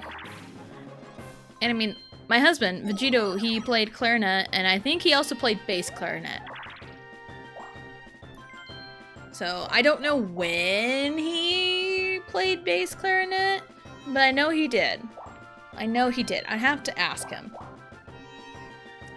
But yeah, I mean, he was in the pep band. He was playing clarinet in the pep band. And I was on dance team when we met. So, there you go. He played in band a lot longer than I did. That's for sure. But yep, there's a quote somewhere where I talked about the story of when we first met. Because we grew up in different hometowns. Our hometowns are like an hour apart. But we went to the same college. And I was on dance team, he was in the pep band. And for, let me... Okay. 1, 2, 3, 1, 2... Give me your star. Okay, so for football season, dance team was up by the pep band, but it was big bleachers. That was kind of where we were. No real like closeness. We were just close enough to hear the band and do our dances. But basketball season, lot smaller bleachers, closer together, and same thing. Dance team was lined up in front of the pep band, so we can, you know, hear the music and know what's going on. And if you know how, you know, band is arranged, your front row usually consists of flutes and clarinets. Your high woodwinds. And husband played clarinet. He played the clarinet. So he was in the front row. Right behind the dancers. So we're like just a few feet apart. And you know, some dance moves have us, you know, shaking our butts, you know, whatever. And it was essentially my butt in front of his face, and then there we go. But then, it was some downtime, at one point, and my friend on the dance team was talking to her friend that was a flute player who was also friends with my husband, so just little connections there. And she had pouted towards her friend and, you know, my husband. And I don't know what possessed me to do this, but I came up over her shoulder, rested my chin on her shoulder, and started pouting too. And my husband and the friend said my pout was better, and it was really, really funny. And then kind of talked a little bit, and then he found out I was ticklish and would not leave me alone. And there you go. That's how we met. And it was 80s night that night at the basketball game. It was 80s night. And I still have the sweater we made, because the dance team made like custom sweaters for 80s night and like the dance routine that we did. We did a Girls Want to Have Fun, I believe. And we had our sweaters like cut up in like this kind of off the shoulder short sleeve type thing, you know, like in the 80s. And we also had like paint splatter on it, and everyone picked their own colors out of what was available. No! Dang it. And I had picked a good color scheme. I had it was like a lime green, a teal, and a purple, and it somehow worked together, and I had a little spray. I still have it.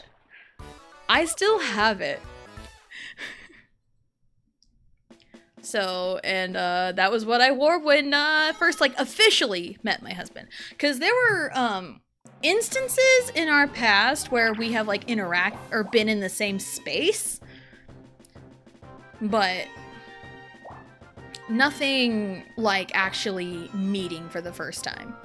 Because middle school quiz bowl, I want to say we have been in the same space as each other, because I did more in 8th grade, I think, with Quiz Bowl. And my hometown my school went up to his school for the Quiz Bowl meet. And I think somewhere, you know, kind of maybe cross paths somewhere. I didn't do the thing. We're 27 turns in and I didn't do the thing. Maybe that's also another reason why we're going slow. The text is going so slow.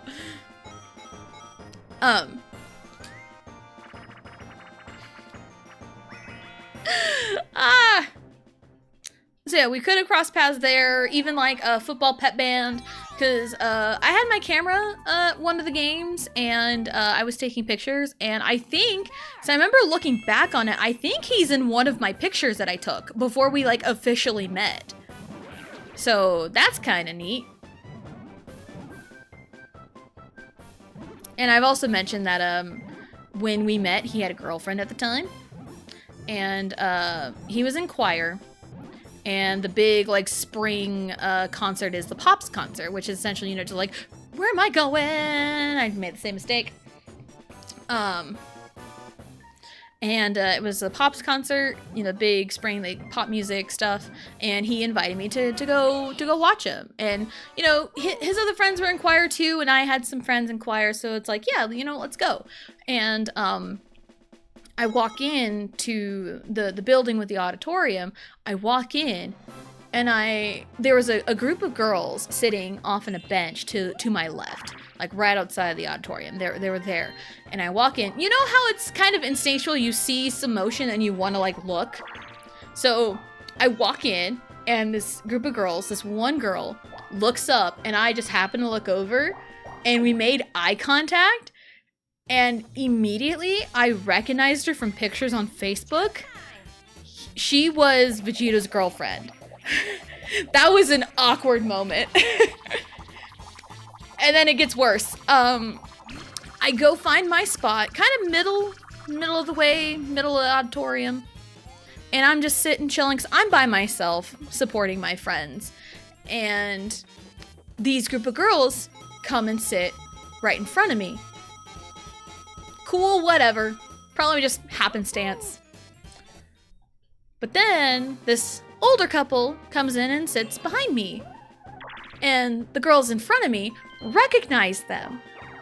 And this girl I made eye contact with, who was Vegeta's girlfriend at the time, called them mom and dad. Come to find out, The couple that sits behind me were Vegito's parents! So I'm here in the middle of this awkward situation of people I have never met but only have ever seen on Facebook. Cause it's like I had heard, you know, their relationship was like very like rocky anyway. You know, they fought a lot. It was a whole thing. I heard from like their, you know, his friends. And like, but like anytime we hung out, it was like, you know, not mentioned at all. And like other people mistook me and Vegito at this time in college as a couple. We were mistaken as a couple a lot of times. So imagine like the awkwardness of having like that dynamic with him and his girlfriend and his parents happen to sit around me. It's like, oh my God. Like looking back on it, it's insane how it was all connected. It is so insane. The universe really, really spoke. Flute Guy is amazing. I know Blue talked about it, was it yesterday? I think it was yesterday, about Claire Obscure, and the soundtrack, I want to hear it performed at the Video Game Awards, and Flute Guy would go insane. I love Flute Guy. Never ask me this again. Alright, I need to pee. I also need to stretch my leg. So we're going to take our break. We're going to get up, stretch, go to the bathroom, grab a snack, do whatever it is you need to do, and we'll be right back.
Alright, here we are. Back.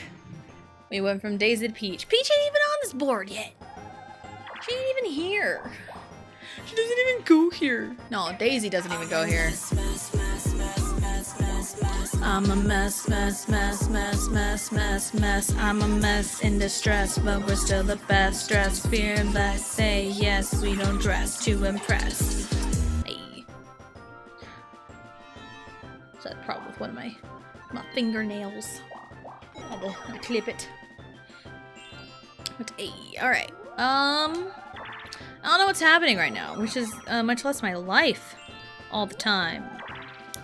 I was messaging Blue this morning, and I remember saying something about the sentence like, my brain don't work, or like our brains fail us.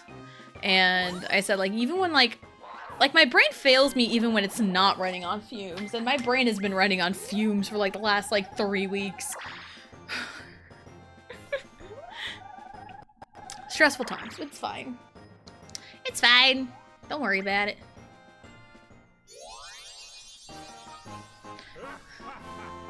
It's fine.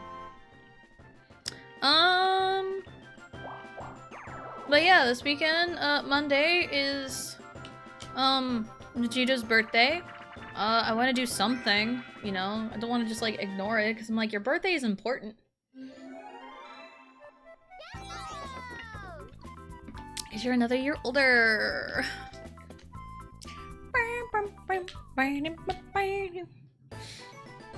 Because, like, I talked about it leading up to my own birthday. But it's like, I always get, like, real, like, nervous when it comes to my birthday, because it's like, there's things that I want, you know, but I don't want to make it a big deal, because I have experienced other people making a humongous deal about their birthday and then playing it off. It's like, don't make it a big deal. Like, I knew someone who, was, like, just constant, like, don't throw me a surprise party. I know what you guys are planning. You guys are planning a surprise party for me. Don't do it. And it's like, I know you guys are planning something. And it's like, we weren't. We were not planning anything until, like, a few days before. So... And, like, just that kind of attitude of saying, like, don't throw me a surprise party when that's actually what you want. Like, that kind of attitude just rubs me the wrong way. Okay, I knew that would get... Okay, oh, our warp courses are gonna change! Because they always change when you see Bowser.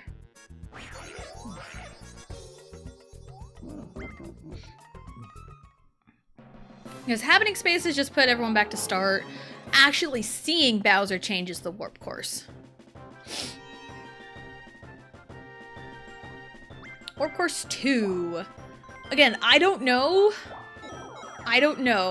exactly the patterns. I don't know what you think I've done, but if we were to battle, I've already won. I don't even know which one we were beforehand, so... Wonderful news. Can I send Blue to the Shadow Realm? Are you joking? Why would I do that? Blue's like one of my best friends. She's like the best of best friends. She's awesome. So yeah, but like I'm always like so like wary about birthdays and expressing what I want for birthdays, because I have seen people essentially act like total brats about their own birthdays, and it's like, I don't want it to come off that way, you know. But I'm glad I got to spend my birthday the way I did, because we did a birthday stream. We did some Gartic Phone. I think we ended on like code names and stuff. We just kind of hung out with friends, and it was like the best thing ever. It was great. It was fun. I don't have it as an emo. I probably should make it an actual emo. I probably should do that. I've been meaning to. It's an emote in my Discord. The little tiny Tessa. Oh, it's so funny. I think Xochi did that. It was so funny. It was so funny and so cute. I think like that day, I think I made it an emote in the Discord. The Tiny Tesla is just so funny, and I think because I was lurking in JT's I was in JT stream and I was chatting a little bit. I think, you know, last I was there, he had like the little Tiny Tesla in like the corner of like his like overlay, and I'm like, oh my god, that's so funny. It's so funny. It's so cute. So got lots of good moments out of the birthday. So, and it's just like times with friends like that, spending time with friends. It's so important because it's like, yeah, I am married with 2 children, but I also need to socialize with, you know, other people sometimes, or I would go absolutely insane.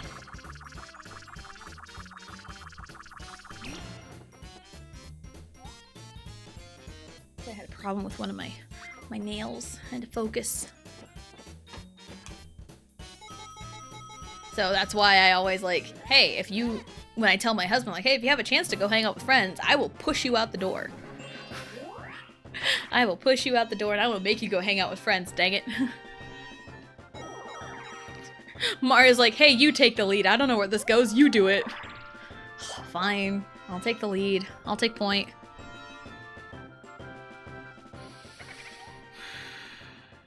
Mario's literally right behind me, though. But I don't want to steal stars because I barely have 50. But I can steal from Mario and make sure he doesn't steal.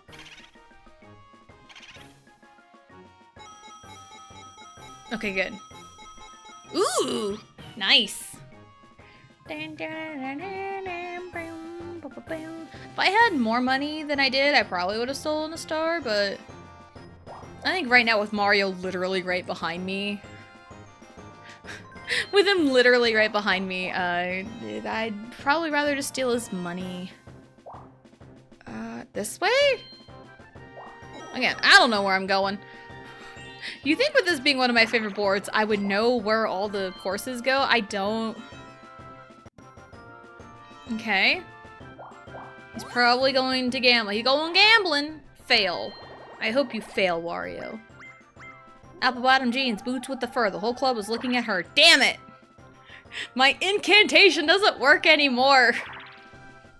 It does not work anymore. There was once upon a time it used to work all the time. But now it just doesn't. The magic is gone. Maybe because the person it usually worked on I no longer talk to. Maybe that's why. The universe is like, hey, it's not gonna work anymore.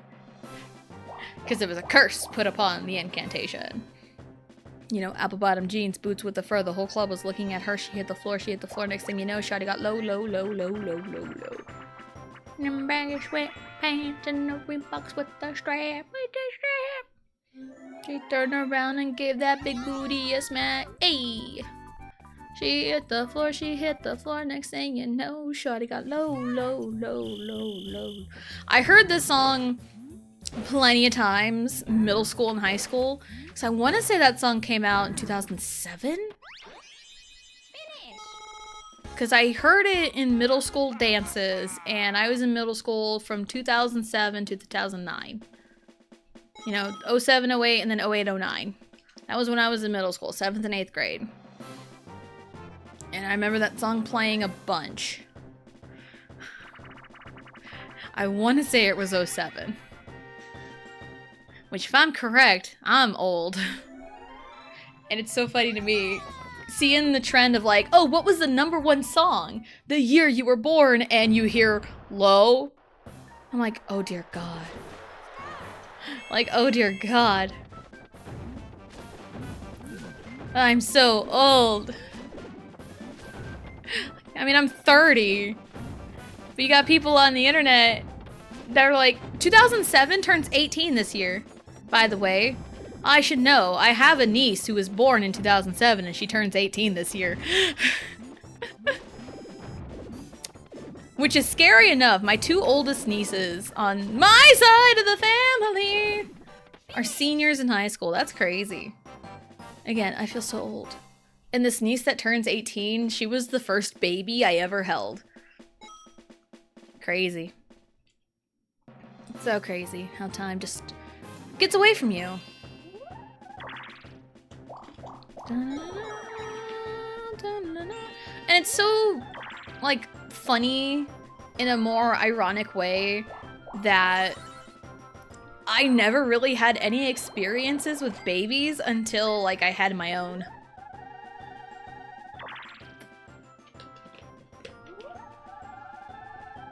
Because I helped with my niece at times.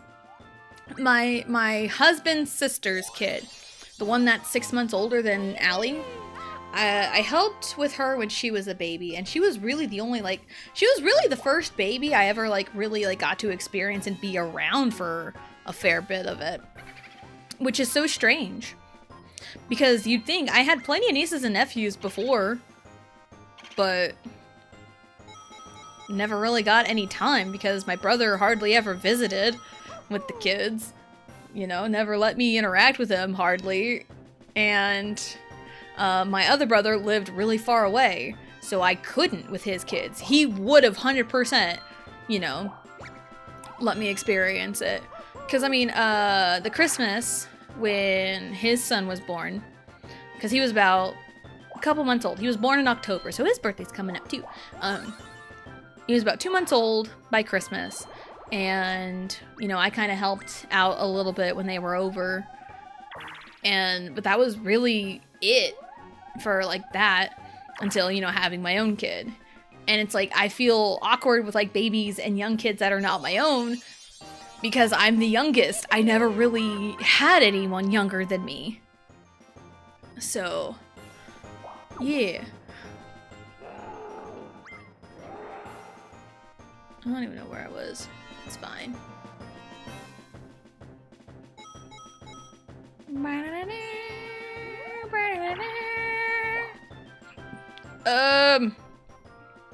I know these first two are the same. So 1, 2, 3, 4. 1, 2, 3, 4. That way's a star, so let's go that way.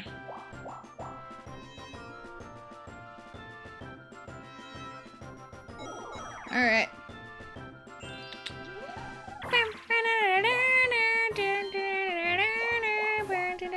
I also love how at the start it's star and T is crossed out. That is so funny to me. It's so funny. I love this board and the details and everything. It's so great. I thought about doing the incantation, but like, no, I'm not going to. And then he rolls an 8. Oh, come on, baby Bowser. Why can't you roll a 10? The one time. The one time. Oh, well. I know how to get to Boo at least. So maybe that's my plan. I don't know. Do I even have a plan at this point? I couldn't tell you. I'm just vibing. Just straight vibes. I just wanna feel the vibes more than I do. 내가 미쳐도 좋아. Feeling like Don Quixote. Good song, by the way. That whole album is really, really good. By the way, the Face the Sun album, it's the one where Hot. We can drop it like Hot. I think that's good. You know, we could drop it like Hot, Hot, Hot. It's that album. That album is so good. I think I don't know if I have like the entire album on my playlist. I either have the album minus 1 or 2 or the entire album on my playlist. It's so good. So good. Yeah, there's only like a handful of albums where I like every single song off the album. Yeah, I'd have to look up the track list on that 17 album, but I know Super Junior, Sexy Free and Single, I like every song off that album, and yes, even the ballad, even the slower songs, and this latest one, the Express Mode album, I like every one off of it. So, yeah. So I guess anytime Super Junior just has a comeback around my birthday, I will like every song off of their album. That way. That-a-way.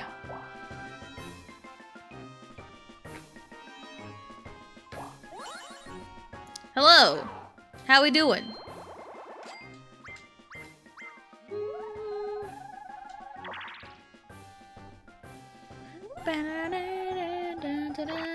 Yeah, roll that nat 1, baby. Baby. I'm so stupid sometimes. That way. I don't have more money than I... Oh! Ooh! Ooh! Ooh! Alright! Hell yeah! Hell yeah!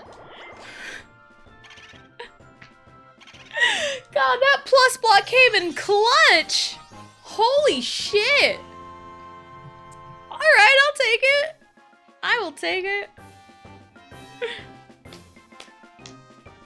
Alright. I'm excited. That really excited me. Where even is... Oh, we need to get to, like, the middle. This way. Let's try and get to the middle this way. Again, I don't remember Warp Course 2 at all. I don't know which one is which. I don't know, man. I don't know.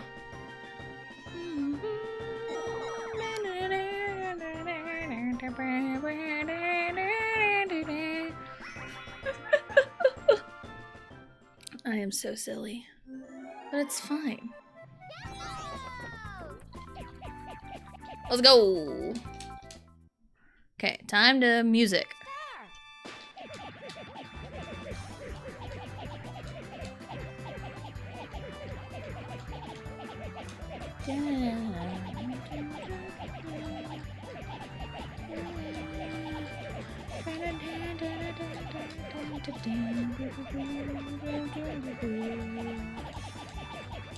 There we go. See?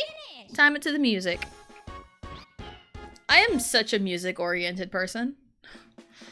I do like everything by music. I have songs stuck in my head constantly.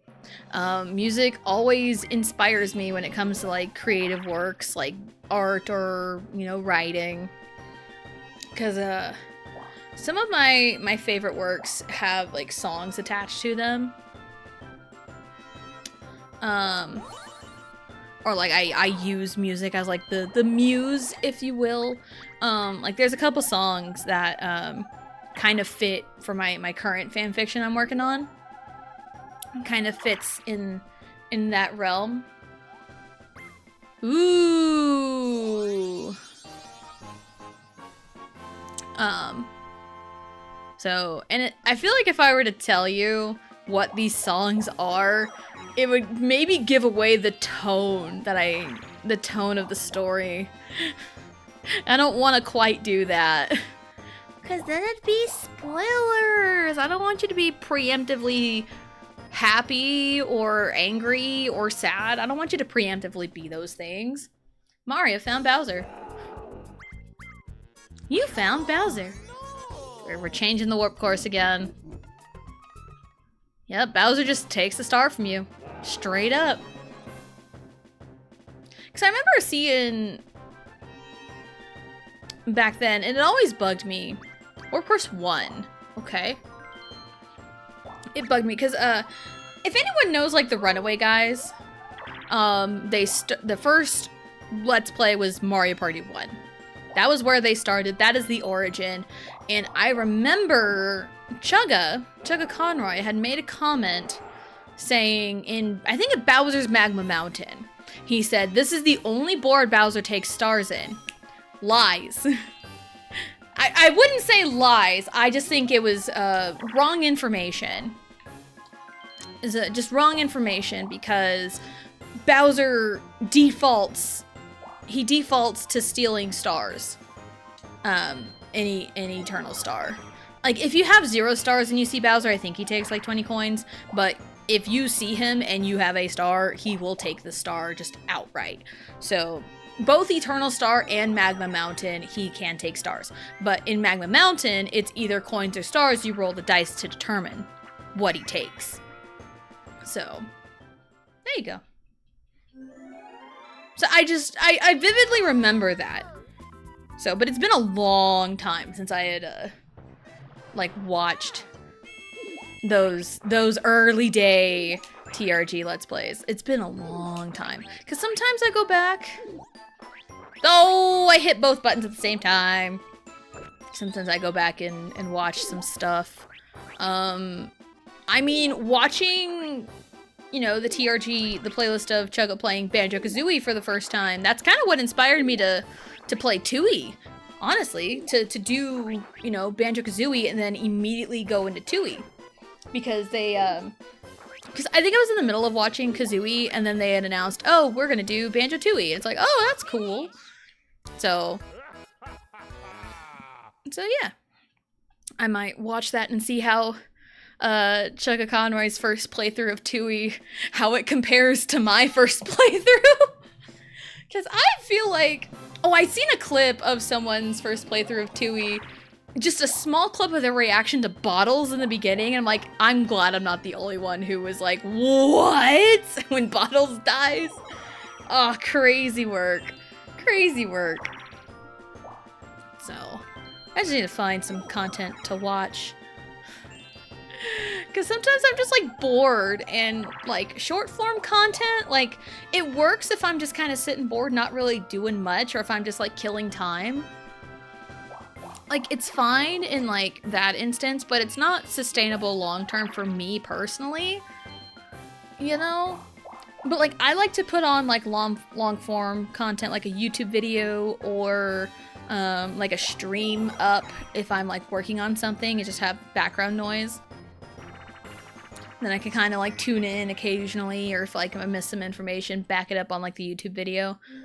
So I need to find some content. Right now, I found a video of someone ranking the Banjo-Tooie worlds. So I'm, like, halfway through that video. They had, like, just ranked Witchy World! I'm real bad at this game. No, speedruns do it. Ah, that's not how speedruns do it! Well, a speedrun would collect the amount of coins they need and then fall off. I got 10. Oh well, it's fine. It's fine.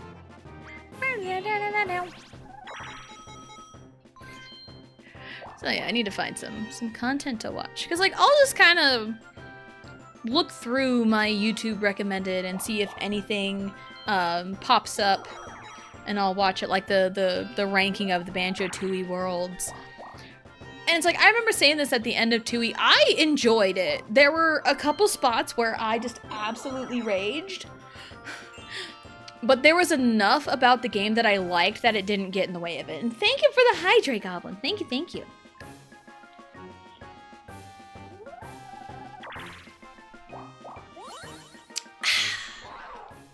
Alright. I mean, I think I said, like, Witchy World was one of my favorites. Witchy World is good. And I also enjoyed Grunty Industries. And I think because of the circumstances I got to explore Grunty Industries is how I enjoyed it.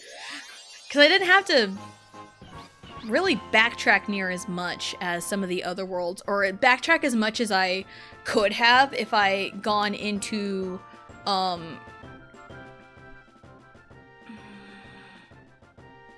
course one, I don't know. I don't know. I don't trust it. But yeah, like, I'm sure there was a lot of abilities that I had from Hailfire because I couldn't find the train switch. Because, Grunty Industries, you're there in, like, kind of the building, but, like, the door is closed. And there's not much you can do on the surface level, but there is a train switch just kind of off to the right when you first go in. And, when I first got there, I never, like, panned the camera around enough. I never panned the camera around enough to see that train switch. I had no idea it was there. So, I said, screw it. I'm gonna go open worlds, and I'm going to go to the next one. And see what I can do there. So I went to Hailfire. And then I think after that stream where I tried to go into Grunty Industries, I tried, and I couldn't. My husband was home, and he had looked it up, just probably out of his own curiosity. He looked it up, and he relayed the information to me right after stream. I'm like, oh, there was a train switch over there? I had no idea. So by the next time I had streamed it, I kind of finished up all I could think to do in Hailfire, and then I went back to Grunty Industries. But because I had abilities from Hailfire going into Grunty Industries for the first time, essentially, I spent a long time in Grunty Industries, and I really enjoyed it. I liked Grunty Industries. So, yeah. But there is a lot of backtracking in Tooie. Ah, okay. Yeah, there was a lot of backtracking in Tooie Mario, because Mario sucks. Some of it I didn't mind, and there's a lot of things that feel more interconnected. But some of it was like, ugh, okay, fine.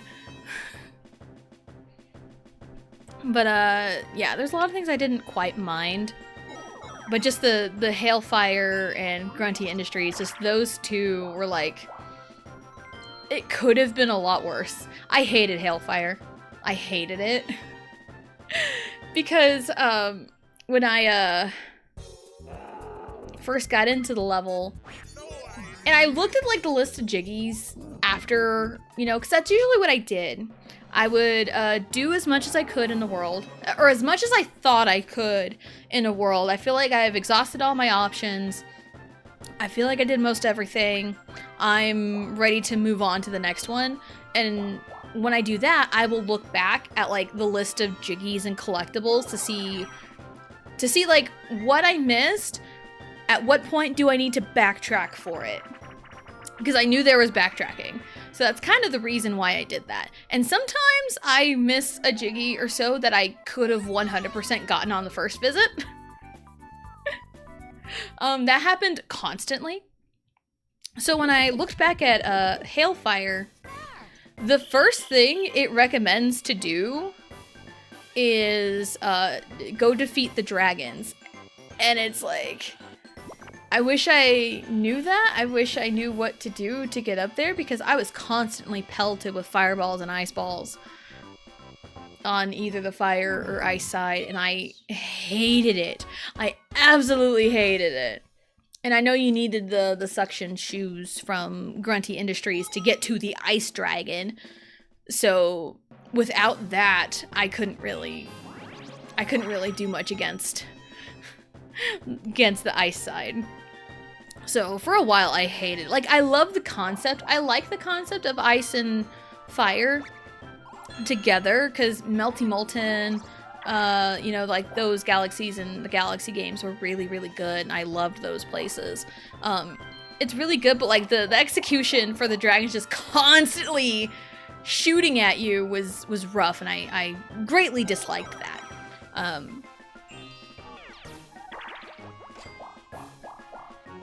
But yeah. But it wasn't too bad. I don't know what my least favorite would have been. Oh, shoot. That's fine. Yeah, I don't know what my least favorite world would have been. Also, I kept calling it Mayhem Temple. It's Mayahem Temple. Learned that one yesterday. Because I can't fucking read. Because my brain just auto-completes things, and I never bother to correct myself.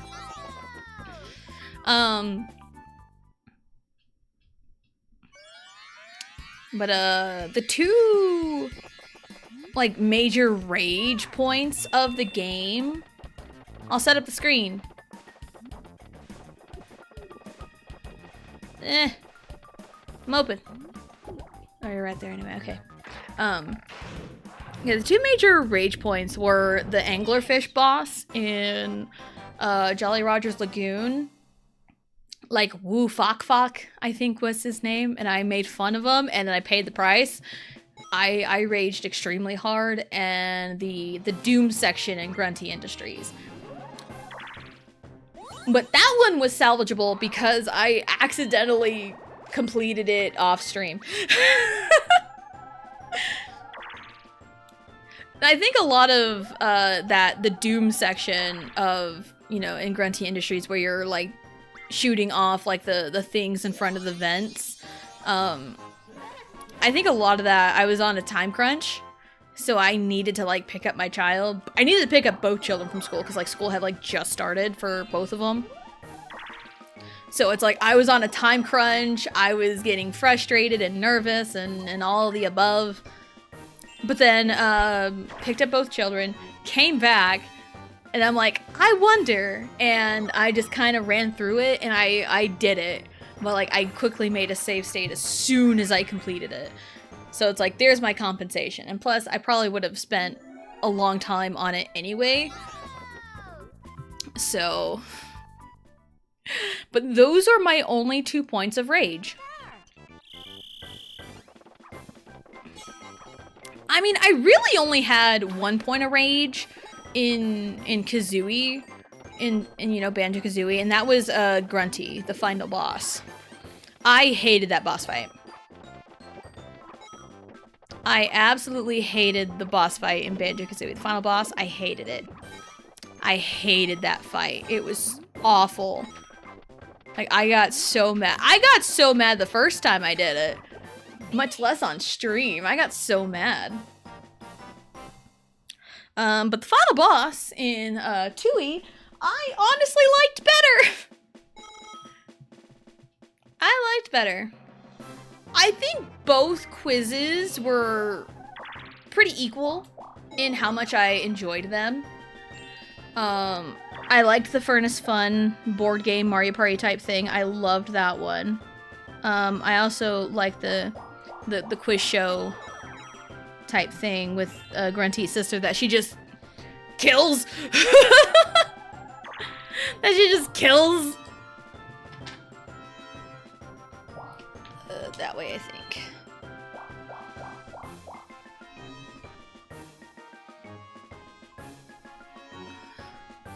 Okay. But then the final boss wasn't so bad. I figured it out mostly on my own. And it's one of those, once I remembered specific controls about things, I had a much easier time. So it was just mostly on me trying to remember, because there's just so many little nuances, little different controls that you need for the game. It's so hard remembering them all.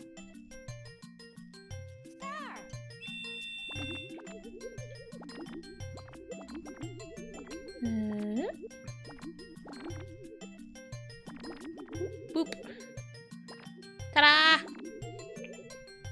One time a rage I had was the entirety of Dreadnought Galaxy. Yeah, the purple coin star was rough in Dreadnought. It was rough. I remember doing that one. I remember that. It was definitely rough and worth the rage. It's just when you put in an auto-scroller and have to collect things as they go by with no going back, oh, it's rough. It is rough, for sure. I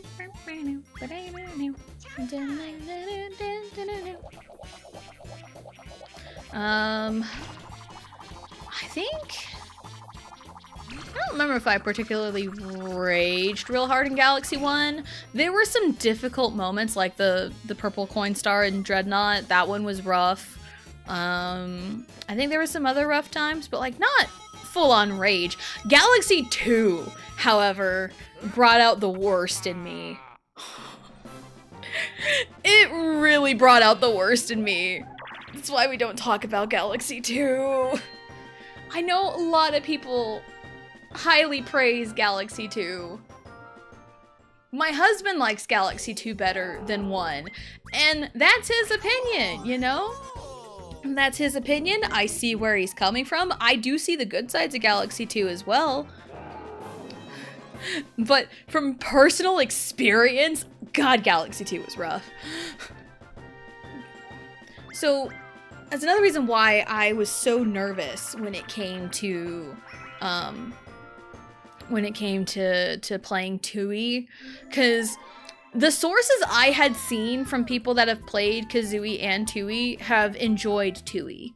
The people that I've heard talk about Tooie really liked it, so I had no idea it was divisive. And I can understand why it would be divisive after playing it, but personally, I really liked it. I really enjoyed Tooie. So, and I personally think it's better than Kazooie. It's like inches, not feet, but I think it's better, personally. The worlds being interconnected really made everything feel more alive. Having to rescue all the Jinjos and save the family and everything really kind of brought it together, brought it home, if you will. And Bottles dying right out the gate was, man, it was the shock value moment. It was insane. But also, I struggle with, like, well-beloved sequels to games, so that's why I was really nervous. Because Galaxy 2, rough experience. Donkey Kong Country 2 was also a rough experience. Now, I don't acknowledge my tribal chief, but I do acknowledge... I do acknowledge that DKC 2 is the best in the SNES trilogy.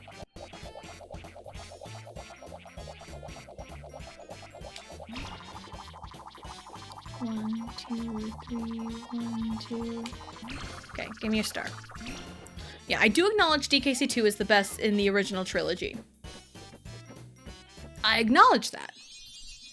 I have no, argument against that. My personal subjective opinion, 3 was not too bad. And 1, it was the first one, but I have so much nostalgia for the first one. Well, the star I just stole from Wario, he's going to steal it back. But he's out 50 coins, so meh. But a lot of my rough time, like DKC 2 is difficult. A lot of my rough times is the way okay, so I kind of cheesed it a little bit. The save system is stupid. I'll be up front, the save system is stupid in DKC 2. I'm glad they fixed it for 3.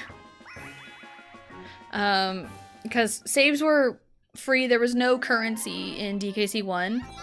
Even on a SNES, you have saves, or Switch Online, the Nintendo Classics, if you will, you have save states, but I try not using them. Ready? Go! But like, I grew up on DKC 1. I grew up playing it. We had a bum cart that, it wouldn't hold a save. Like, if you shut off the console and turned it back on, it wouldn't keep a save. So, I got used to, like, just trying to do things in one sitting. My god, guys, what are we doing here? I got you, DK. So, there we go. Nice. We're here. So, yeah, I acknowledge, DKC 2 is, like, the best in the trilogy. Just personal experience. It was really rough and different from what I was used to. The save system sucked. There's a cheat that you can do to give yourself 50 lives when you start the game. Because I knew about it in DKC 1. It exists in both 2 and 3. However, in 2, you can only enter it one time, that's it. It's a one and done with the way the cheat code input works. It's a one and done. And That irritated me so bad because I started dying a bunch. And then once I got to like low lives, I'm like, I am gonna just save state right before every level because it got to a ridiculous amount. And also I had some problems with a couple chatters who were kind of obnoxious and made me irritated about the game. So they did get banned for their actions, so don't worry. But yeah, it's just like my my experiences with well-beloved sequels to games is not a good track record.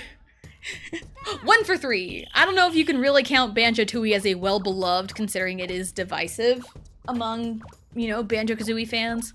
I have recently learned. But I enjoyed Tooie. Welcome back. Welcome back. Chinese food, pay for real black shoes. Nice. Nice. I don't think I have ever had Chinese food, and I don't think I ever will. There is a Chinese restaurant in town, but I don't know if it's still in business or not. I honestly couldn't tell you.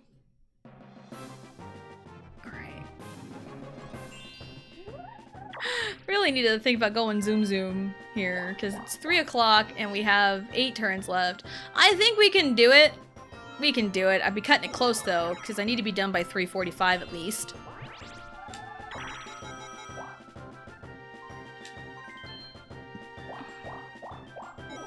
It's Warp Course 3. I saw. I don't know. Again, I don't know these warp courses. I just kind of learned by doing. So I don't know if the direction I'm going is a good one or not. I would imagine yes, because usually one of the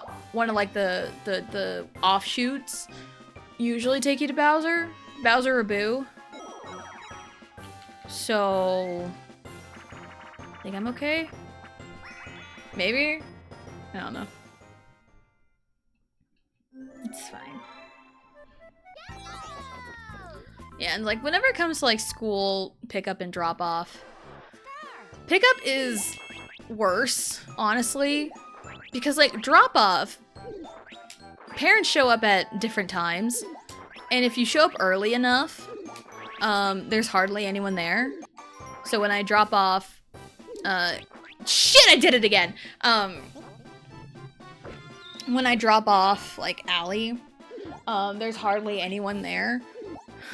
Because I get early, I take her to school early, and the main reason for that is she likes eating breakfast at school.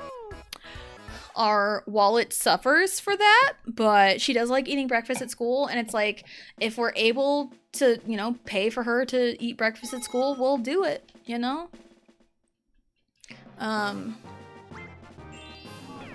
So, but like, you know, I want her to have time to eat breakfast at school and not have to like rush constantly. And then Riley is in the PM class for, she is in the PM class for her preschool. So I get there early enough, like, it starts at, like, the door opens at 12:15. The door opens at 12:15, and I usually, like, leave here, like, just before noon, so I can get there at a decent time and find a good spot to park, because I have to walk her up to the door. But, like, picking her up is so rough. Like, I'm driving around trying to find a freaking spot to park that's not too far away, because I don't want to have to, like, walk too far with her for preschool. And then, days where Allie doesn't have after-school program, picking her up sucks because of the way it is. Speaking of, Dad's like, oh, your daughter has a negative lunch balance. Like, that'll get taken care of tomorrow. That'll get taken care of tomorrow. I'll take care of it.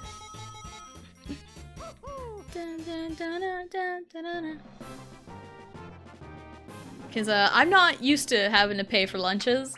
Because growing up, my dad was self-employed.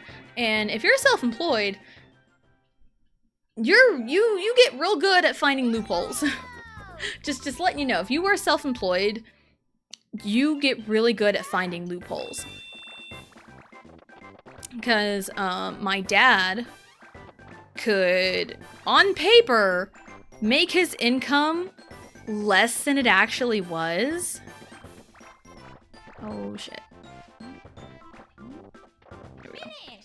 And so, he would be able to have me and my siblings qualify for free lunches at school. And growing up, I always thought, you know, that was never had to worry about it. And it was always so weird to me that other kids paid for their lunches, because I never had to. So that was definitely an odd thing. And, you know, come to find out, oh, it's a government program. Cool. And it's one of those government programs where my husband makes too much money to qualify. Makes too much money to qualify, but it sucks having to pay for it because, you know, because any, like, government program, they always look at gross income. They never look at, like, anything else, which sucks so bad. Because it's like, someone could be making, you know, really good money, or like decent money, but then they don't account for like garnishes or like, you know, other kinds of payments they make, what bills they pay, what's left, or what even they bring home after taxes. Like, they don't even look at that. They just look at how much money do you make, just gross income. And it's like, ugh, it's tiring. It's rough, because like, you have most of us in like the middle class who make too much for any kind of assistance, but don't make enough to really help substantially. So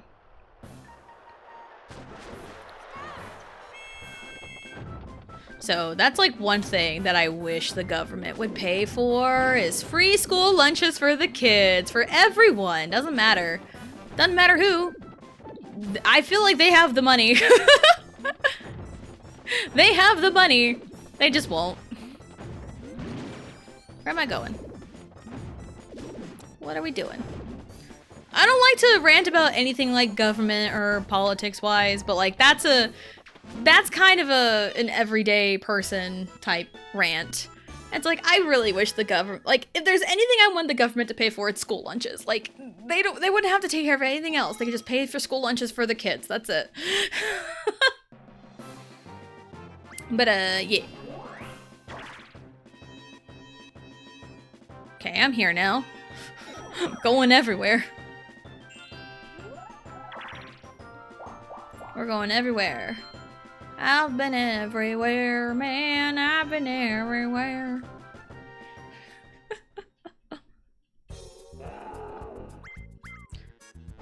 I feel like DK and Mario are the ones that have seen Bowser the most.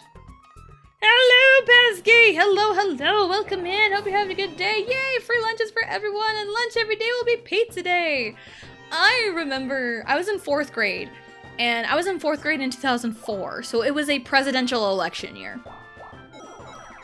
And one of the things that we did was we had like a little like, oh, the students in our class will run for president, run for class president. And we had to like write our speeches and like things we would promise and what we would do. And to the students who got the most votes, students who would get the most votes got to have like their own little private pizza party with the teacher. And I think there were 5 or 6 of us in this class out of like 15. I can't remember exactly how big this class was, but a good handful of us got elected, I guess you can say. And I was one of them because I had my mom help me write my speech, and one of the things that I said was, we're gonna have pizza every single day. And of course, as a 10-year-old, a 9 and 10-year-old, of course you're gonna want pizza every day, right? Pizza every day with the free candy dessert.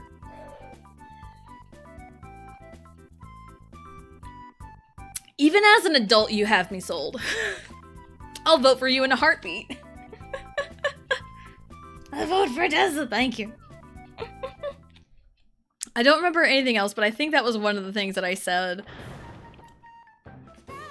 Alright, I have a lot of money. Mario also has a lot of money. Oh, I can't. I need to get around him. There we go. If I can just...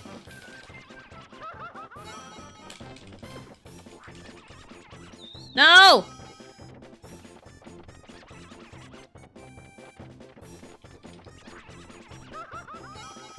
I need to steal from someone. No! There we go. No! I'm just not getting real good at stealing. I'm not a good thief. No! I ran right into Mario! Someone else steals in front of him for me. Can we, like, face the right direction, please? I'm just not getting the hitbox correct on those. Best speech ever! Really touched my Italian food obsessed heart. Yes. I mean, I was 9 years old in 4th grade. So... And again, I think we did that because it was a presidential election year. Because it was 2004. So... What? Akira! Hello! Welcome in! You're just in time for our last 5 turns. Real quick. Standard last 5 turns procedures. All red and blue spaces are doubled. If you pass by the non-existent Koopa Troopa, you get 20 coins instead of 10. He's not even on this board! What are we doing here? But hello! Let me grab you a shout out. I don't think I have any mods on. Let me grab you that. Oop. If I can type. Shout out. There we go. I can spell, guys. I can spell.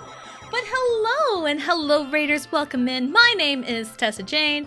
I am a variety streamer. Today is Mario Party 1. Where am I? I'm over here. Cool. I have swapped a lot, whether it was me getting the warp block or someone else. I've gone all over this place. But hello, how was your stream? What were you up to? And if you have to raid and run, go right ahead. I will be just fine taking care of your raiders. Everything's all good.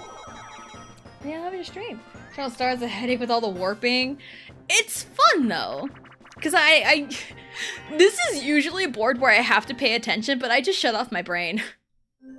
I just shut off my brain for it.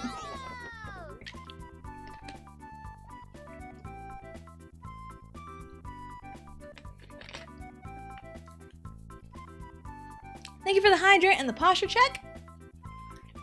Posture is checked. Posture is good. And I had just taken a drink when I saw the hydrant, so I'm like, I'm gonna take another one. So thank you. Here's some puzzles. Played first Professor Layton. Nice. I've heard it's good. I don't know much about Professor Layton. Mario, we're doing this again? Are you fucking for real? He did the same dirty tricks 2 days ago. Need to try those games one day? Yeah, I've heard Professor Layton's really good, and I know people like it. I feel like I would like it if I can get my hands on it, because I like that kind of stuff, like puzzle solving, kind of detective stuff, because I think it's detective stuff, right? Rage from Sore Shoes? Nice, nice, love that. But yeah, like I like the Danganronpa series, or Danganronpa, because I think it is actually Danganronpa. I do like the Danganronpa series. I have seen a Let's Play of the first Phoenix Wright game 11 years ago. I feel like I would really love the Phoenix Wright series. So that's why if anyone's playing it, I'm like, nope, I don't want to see it. I don't want to spoil myself on something. I did see the beginning of Apollo Justice.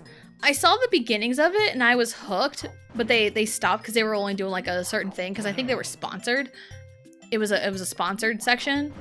But I didn't really see much like spoilers or anything. So, but I feel like I would like Phoenix Wright. Because I really enjoyed the Danganronpa series. I really enjoy it. I've never played Danganronpa, but I watched full playthroughs of all 3 games. got hooked. I'm like, I would have loved to play this, but I didn't have access to achieving those games at the time. And it was before they were released on Switch. This was like, I'll just tell you this much. I finished watching V3 spring of 2020 because, I had taken a break from watching stuff, because my dad had died. Because my dad died in April of 2020.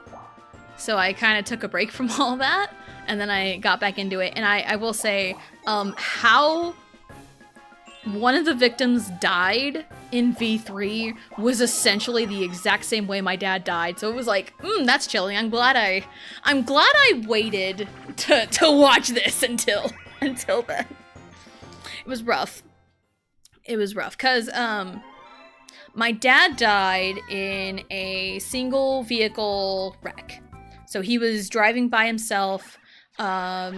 He took a turn a little too wide, got off road, overcorrected, and kind of rolled over.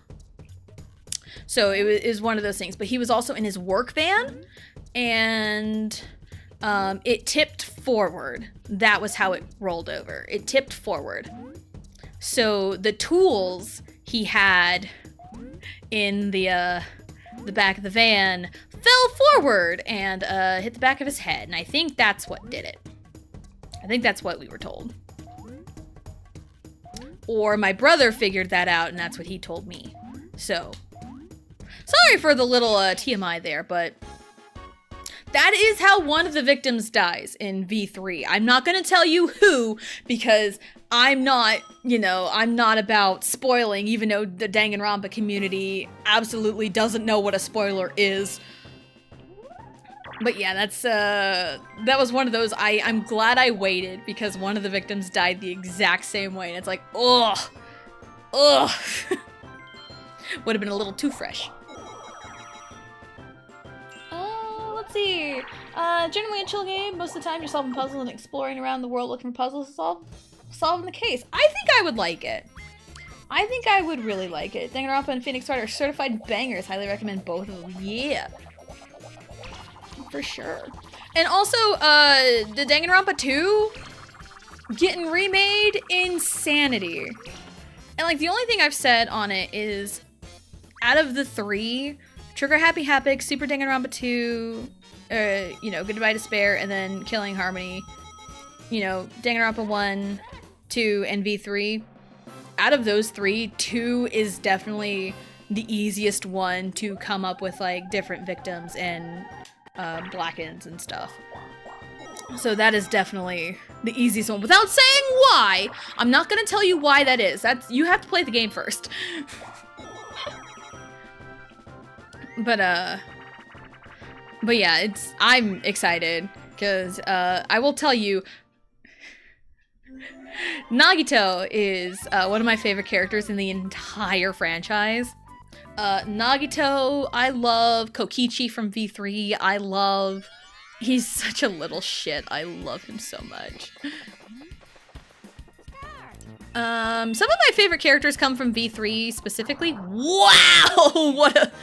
What a miss that was.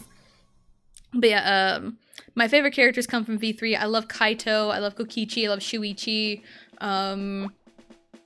Miyu is really funny. She's kind of questionable at times, but her dynamic with Kokichi, the banter is so funny between those two.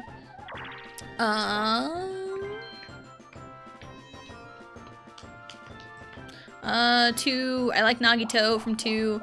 Hajime is so funny and sassy. I probably should experience 2 again. I feel like one of those, I probably ought to, like, actually, like, play the games to kind of refresh my memory and just kind of do things the way I want to, because there's, like, different skills and different people you can talk to and all that fun stuff. From 1, I love, Kyoko. I forgot her name. 100% forgot her name for a split second. Kyoko Kirigiri. Kyoko Kirigiri. I said that way too fast. I love Kyoko. She's great. Love her. Sakura, my goat. Sakura, my goat. I love her so much.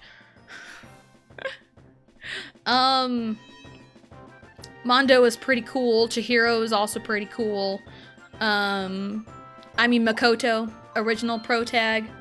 Love him. He's so sweet. I know there's some characters where a lot of people absolutely adore, and I'm just like, because, like, everyone loves Byakuya, and I'm like, I can't. Like, he has his funny moments, but this is not a fan as a character. Again, maybe if I experience the games again, and maybe one day, get off of my butt, you guys. Haha. Maybe one day we can, like, maybe bring it to stream in some way. I don't know. We'll see.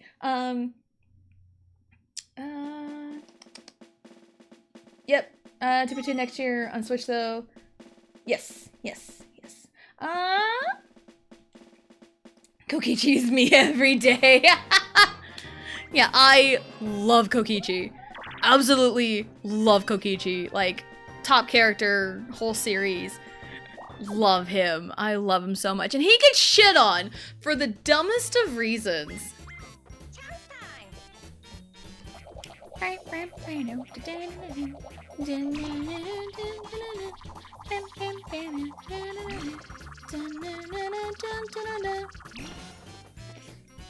looking into 2 way back when it wasn't so well known in the West and translations were rare of it. Damn. Yeah, I think one of my favorite streamers was playing the first game back in like 2019.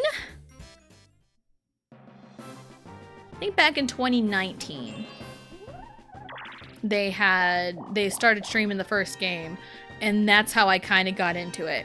So I know it kind of blew up in like 2020 because I know everyone's like doing like the what is it, like the Junko poses, I think. But like I got into the games before that, so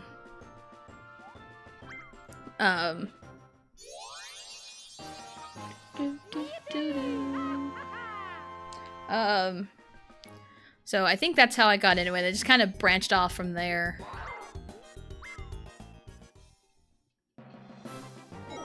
So yeah. What's gonna happen? Where am I going? We're going to Boo. Ooh! Fuck yeah.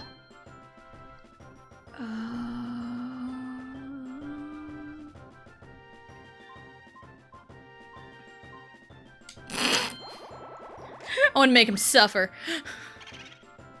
Make him suffer.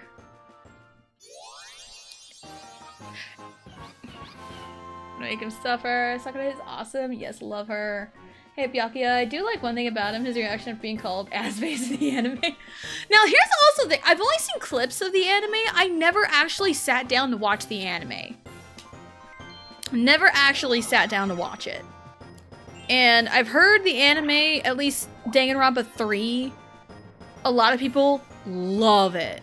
I've seen clips, especially of a particular character's execution in the anime. Again, not gonna say who, not gonna spoil anything because I wouldn't do that. I'm not like the other people in that community. But like, and I've seen it, I'm like, it's one of those, maybe I'd feel more attached if I had like watched the anime. But I don't know, I wasn't like super attached to this character to begin with. Oddly enough.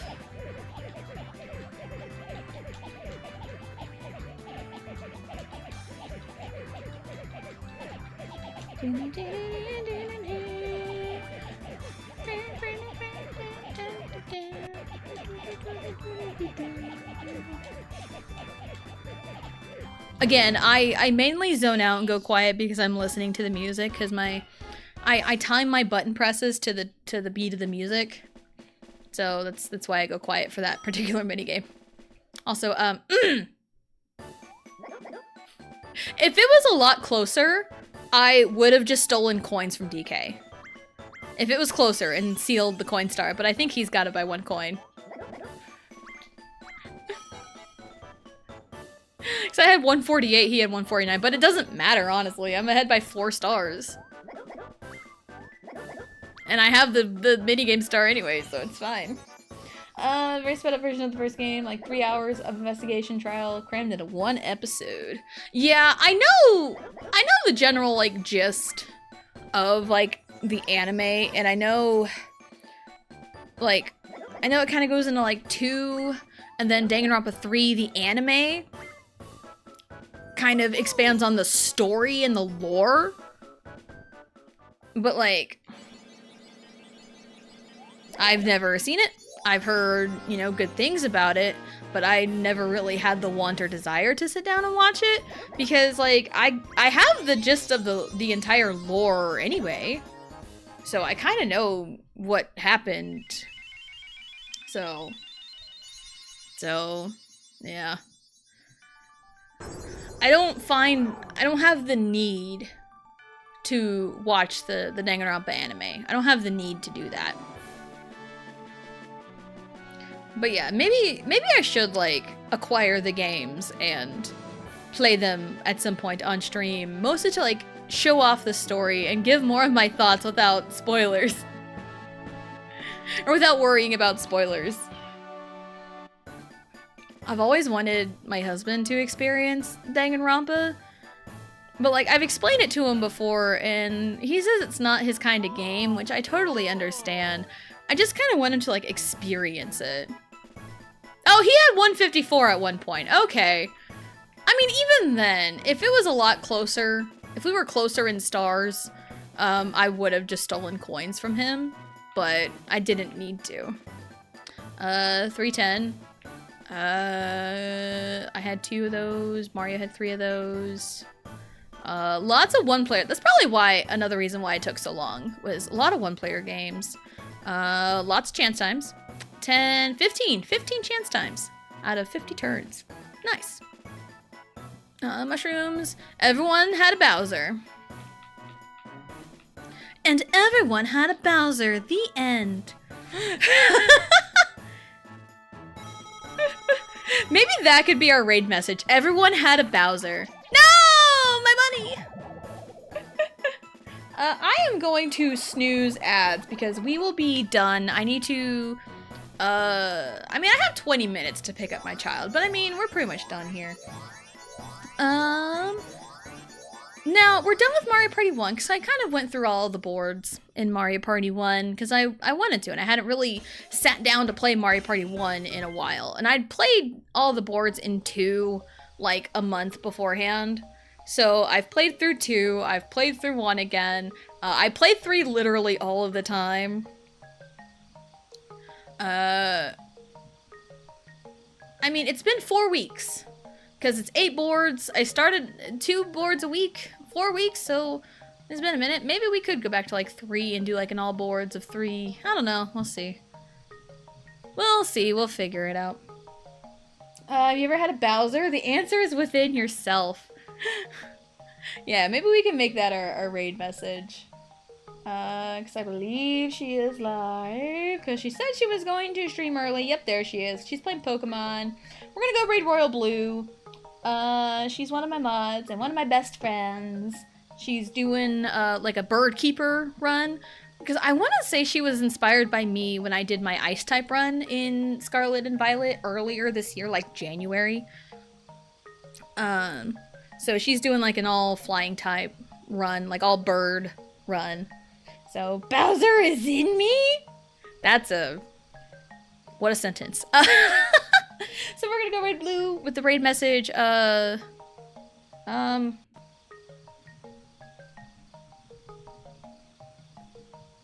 had a Bowser. Please, because we always say please at the end of our raid messages. Alright, schedule for the week. If I can type.